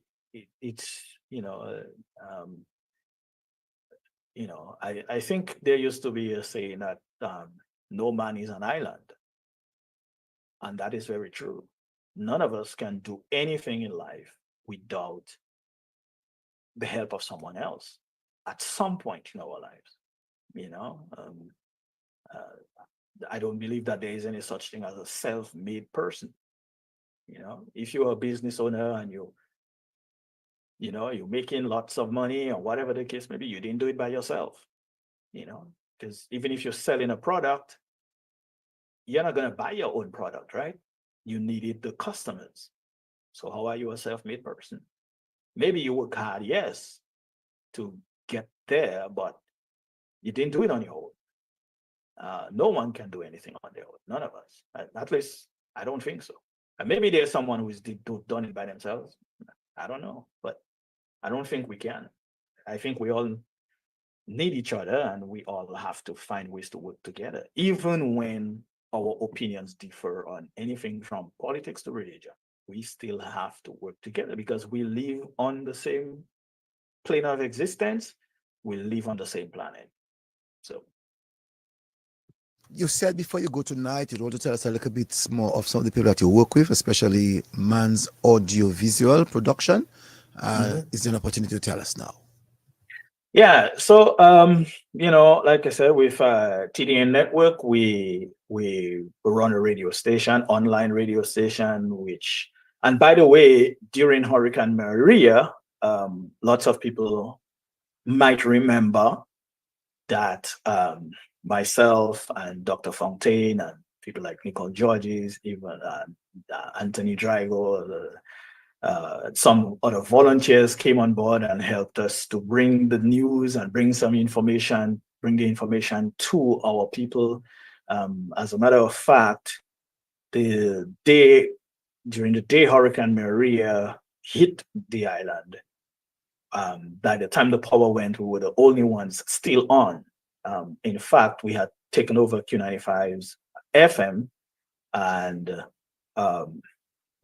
continued broadcasting, bringing information to the folks. Even while the storm was going on, we were able at some point to speak with a few people on the island, almost basically giving a ball by ball. And we did that for 2 weeks and maybe more. So during and after Hurricane Maria, we were bringing information. In fact, we were the first to actually let the rest of the world know what was happening and what had happened in Dominica, how Maria affected Dominica. And I was extremely proud of the people that I worked with during that time. A young man named Julian Antoine, he contacted us because he is a ham radio operator, and he made contact with ham radio operators in Dominica and called, and it was a tough time, having to relay some of the messages, but at the same time, it was important work. And I think that's one of the times that I was the proudest of TDN Radio. And everyone who worked with us, like I said, even Giselle Francis as well, was one of the volunteers, Dr. Simon Matthew. So and now we're still here, still trying to work to support our people for our programs, whether that's This Week in Interview or Experience Creole or Dissect or just the vibes on a Saturday all day. We have 3 or 4 DJs who are on and so on. And we're still working on new programs. And so, I'm very happy that that we get to do these things. And most of it is focused on either Dominican or Caribbean music. So in terms of the entertainment part of it. And with our interview programs, we spend a lot of time talking to either Caribbean artists or whether they are writers or business people, and no kind of no discrimination, if you will. Everybody is welcome regardless of any affiliation. So if you haven't checked us out yet, check out tdnradio.net and you'll find a list of everything, all of the programs that we offer. And so when it comes to my writing groups, Peter Noir, I know some of them are listening and watching, and Delia, thank you for that. All of the others, I won't call all of y'all's name because, but we publish what we call the Flying Crapple, which is also another, how you call it? It's a tribute to our former national dish, the crapple, and we have 3 volumes of that. You can find that on Amazon. If you go to Amazon and you search for the Flying Crapple, you will find that easily. And then I have my own solo work that I just recently published. It's called The Trust. Cover looks like that. For those of you watching, if you go to Amazon and you search for The Trust by Sam George, you will find that. And still working on some other projects. And of course, Cecil, as I said, we have services that we can offer Dominicans, we can offer DBS. We just, we actually want to be an all service provider, from servers to websites to apps, radio apps, if you will, and book design and so on. Help you with your publishing and that kind of thing. So again, website is G&D, that's GAND Enterprises Inc.com. You'll find everything in there. And of course, if you want us to write you a song, we can do that too. I have a great team of people that I work with that we can write you a special song if you want that, or if you have a song already that you want us to turn into an actual production, we can do that. And of course, support us on YouTube. You can find our production channel. It's called Wooden Lens Studios. That's Lens with a Z. So there are plenty of ways to get in touch with us. If you go to any of these websites or these places, you can find a way. There are ways to contact us, whether that's through the contact forms or call our numbers and that kind of thing. You will find you can get in touch with us that way. And as I said, I was trying to find out also too, in reference to Man's audio visual production. You said that you work closely with them and you wanted to give some information on that also. Yeah, definitely. I mean, you can find Man's Audiovisual on Facebook as well. In fact, and they do tremendous work for This Week in Interview, for that matter. They do our flyers every week. And Derek, we so appreciate that. We appreciate working with Man's. We've done plenty of live productions with Man's Audiovisual. We have a platform where if you have an event and you would like to run it pay-per-view, we do that. We can offer that service. if we are doing a project especially in the tri-state area, we typically use Man's Audio Visual to do the camera work. And it's just because they do this work so well, it's what they do. So, and we provide all the other necessities to get your stream live and pay-per-view if you want it pay-per-view, or if you don't want it pay-per-view, if you want it open for free, we can do that. And whether that's a funeral, a wedding, or a concert, whatever the case may be, we got you. And like I said, I work with in all of these services we provide.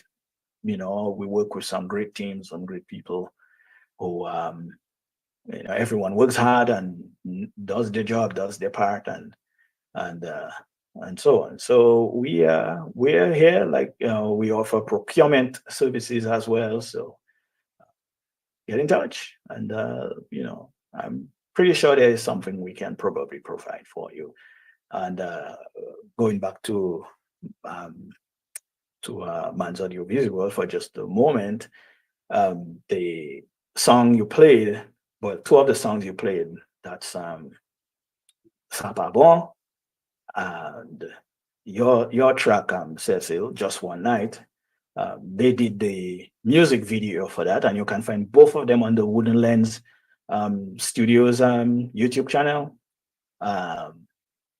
Just take a look at those two videos, and you'll see the kind of work that Mans does, and again, much appreciated.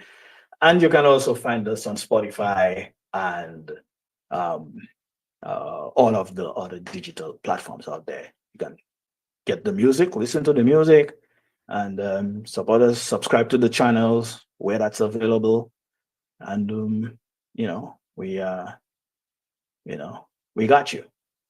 Yolan John Jules said, very good program, bro. Alvin Thomas said, great Lakou program tonight. Excellent delivery, Sam. I'm proud of you, bro. Very smart and articulate with your presentation. Miranda also said that she wanted to know a little bit more of your book, and she asked if it is named Trust. That's what she wanted to know, if the name is Trust. Yes, she said the book name The Trust. So she was asking a question. It's The Trust, yes. Right. Yes. And she was saying how to contact you. She would like to know how to contact you. So I just want to say thank you to all the people that are actually sending information or asking questions. Glenn the Shillingford is also looking on, and many other people. And Sam, you really did a very good job tonight. Well, thank you very much, Cecil. Thanks for asking questions, and thank you for your interest. Miranda, yes, the book is The Trust. If you want to call me, you can call me at 617 329-9434. That's one of the best numbers to call me at. And of course, you can repeat the number again. Repeat the number. 617-329-9434. All right. Yeah,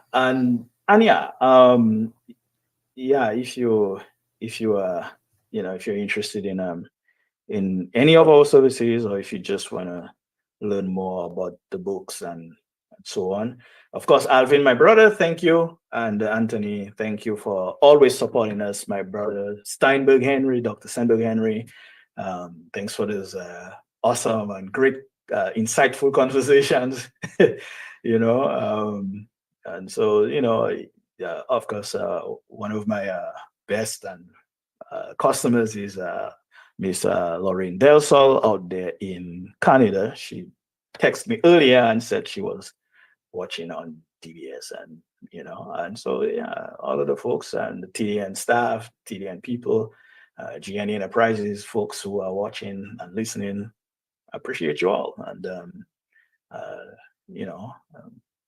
keep up the good work, I guess. And before I forget, my Dissect people will kill me if I don't mention that. Dissect returns to TDN Network and Dissect TV on November 16th, which, by the way, I just realized I'll be the first guest for season 5. So I guess I get to do this all over again, but it ought to be interesting. It'll be an interesting program, so maybe you'll learn something new. I don't know. Yeah, so tune in, check it out. If you've never listened to TDN Radio, tonight is a good time, or it's a good time to start, because you might find something fun to listen to, or kind of different perspective or different kind of programming. We can't always consume one set of thing. Yeah, someone is telling me don't forget Derek, but yeah, Man's Audiovisual is Derek. He prefers we mention the company rather than him. So Derek, don't worry. He's a person that I've been trying to get on our programs for the longest while, but he keeps telling me he's shy, but don't worry. I wish you the best.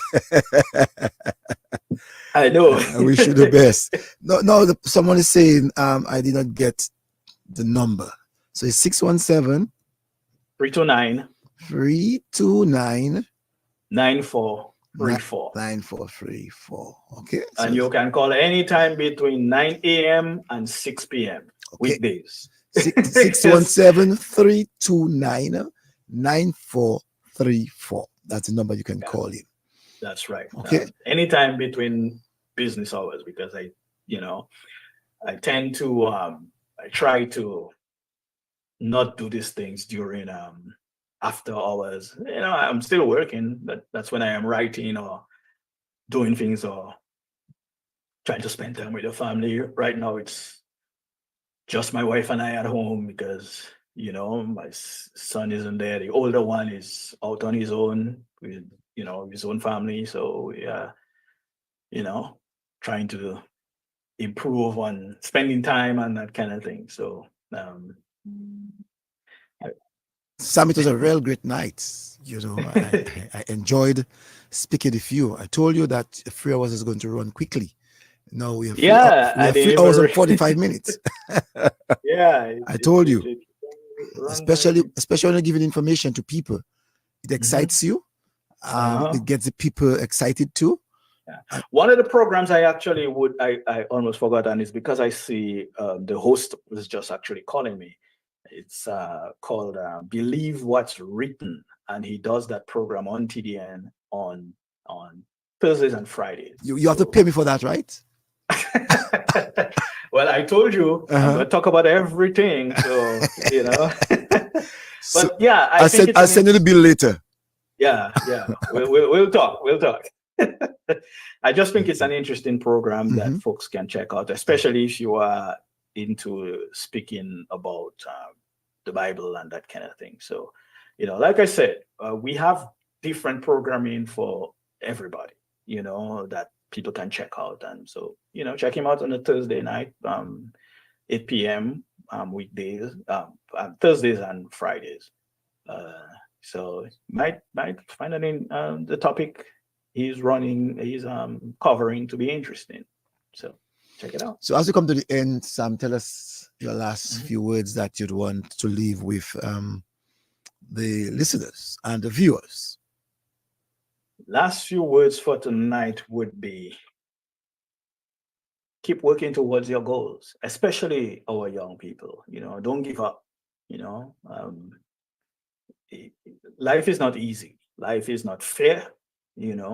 Some will have more than others always, but there's no need for us to give up on ourselves. We got to keep fighting, if we want to progress. And of course, to our leaders, I would say, don't forget to create the conditions within your purview to give our people a fighting chance, encouragement and, education, wherever, financial backing where that's necessary, and so forth, because, we know there are people who are in jobs that they don't necessarily like, or they don't necessarily want to do. They would like to start their own business, but they don't have the financial capital, or they don't have, so find ways, to, and that's across, our nation. That is across Dominica, whichever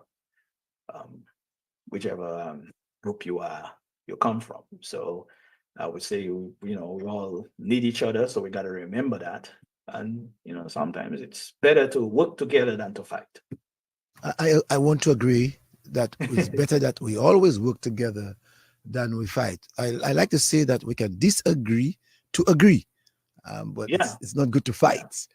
yeah. And And that's life. We're human beings, so we'll make mistakes. That'll never stop happening. But it's better when we can work together more or at a higher percentage or higher rate than when we disagree or when we create problems and whatever we do as human beings. We can be sometimes impatient and sometimes always ready to fight and whatever, but um, I believe we can do better. We can always do better, and got to look within ourselves. I think Hunter had a song where he says, "Look deep within." And I think if we do that, we can we can help to make each other's lives just a little bit better. You know, but again, it's up to us. what you make of tonight's program?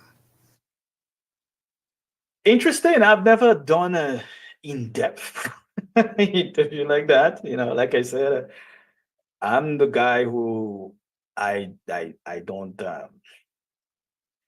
I don't search for clout, or I don't search for recognition, or I am not I am not I'm not the kind of guy. You won't find me on social media, for example, uh, looking for what we used to say in Dominica back in the day, looking for noticing. Looking for noticing. Yeah. You won't. That's not me.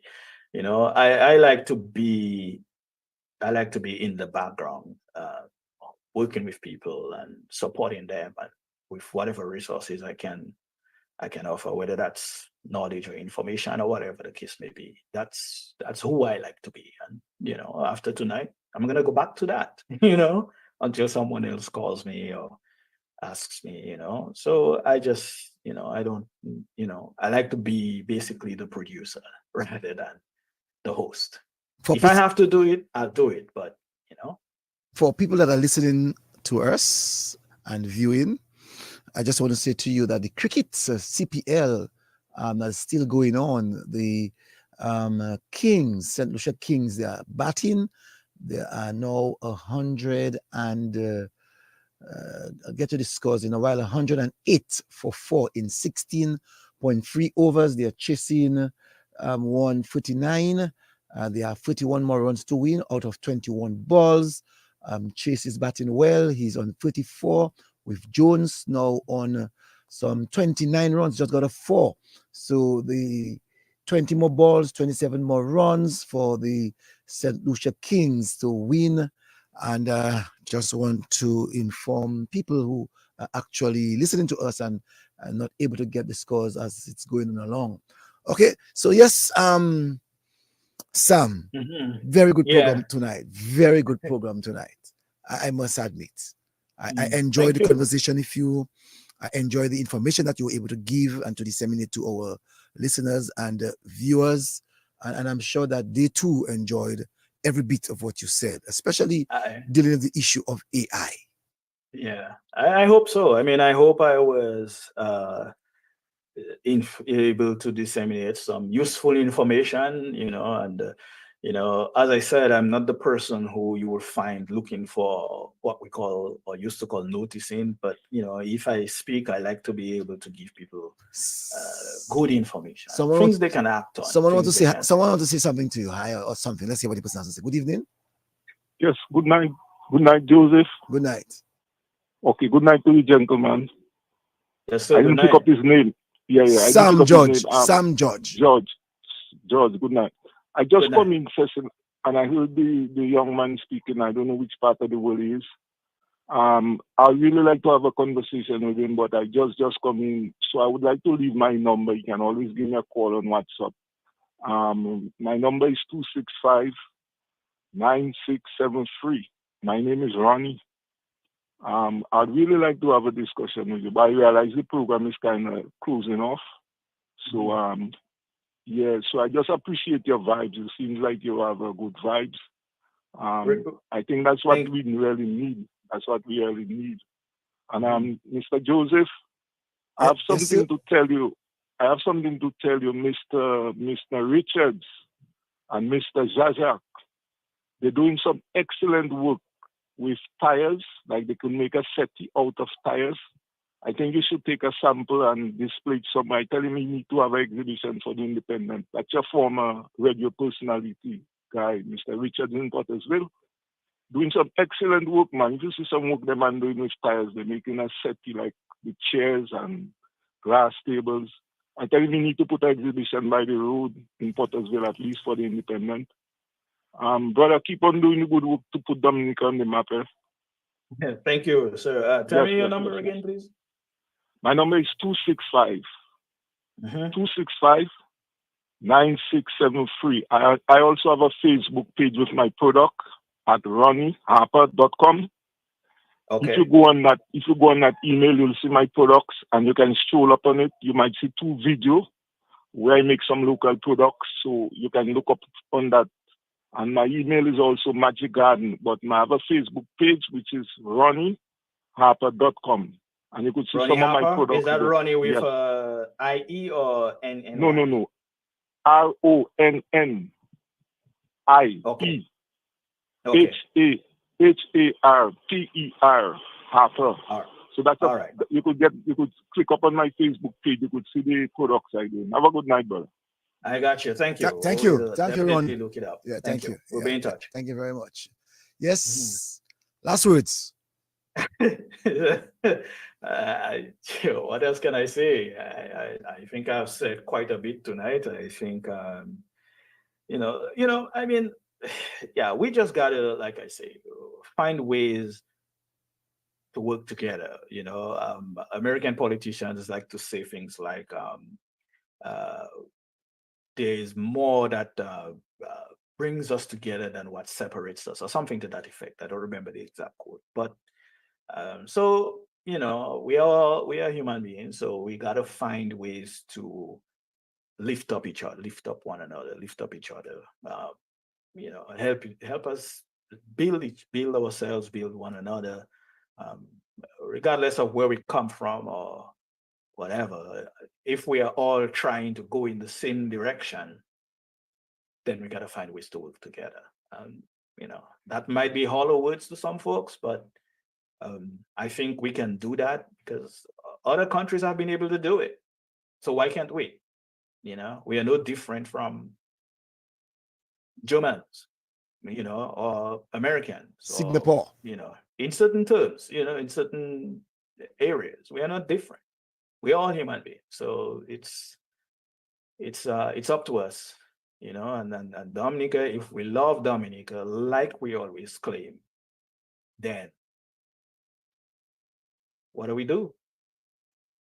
Do we sit back and watch it turn into something we don't recognize or we won't recognize in 20 years? Or do we fight? Do we do the work necessary to, it's not about keeping things the same way, but it's about improving things in such a manner where we can still recognize ourselves as Dominicans, and at the same time, recognize our nation as a place for innovation and building whatever industries we can build.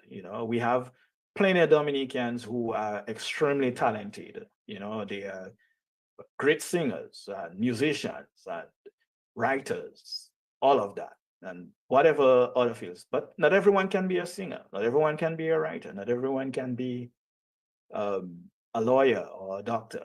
But so again, we all have our talents and we all have the things we can use to build a better society. And it seems like the world is crazy now, but when has the world not been crazy? So I don't see that as an excuse. I don't think that's an excuse that we can say, oh, well, the world is about to end, but, no one knows that. None of us know what's going to happen. Like I said, the next 30 minutes is the future. I don't know what's going to happen 5 minutes from now, let alone what's going to happen next week, tomorrow, or the day after that. Yeah, we just don't know. So we got to live in the moment, live in the present, and do whatever it is we can to reach our goals. In fact, you know. Thank you so Repeating. very much. That was a bomb tonight, and I appreciate your contribution tonight. You know, Thank you. you for on having me. you on sport. You give us real insights. You give us some food for thought, and you allow us to understand who you are. Sam from Grand Fort, Mhm. Sam The George. the best village in Dominica. White City, boy. I want to thank you so very much, Sam. Thank you very much. honestly want to Cecily. thank you. I so- appreciate you Yes. reaching out, and I appreciate it so much. Thank you. Thank you. very much. Thank you. Thank All you. right. Thank you. All right. Thanks, Sam. God bless you. God bless. God bless. All right, then. That was Sam George from Grand Fort, as you heard.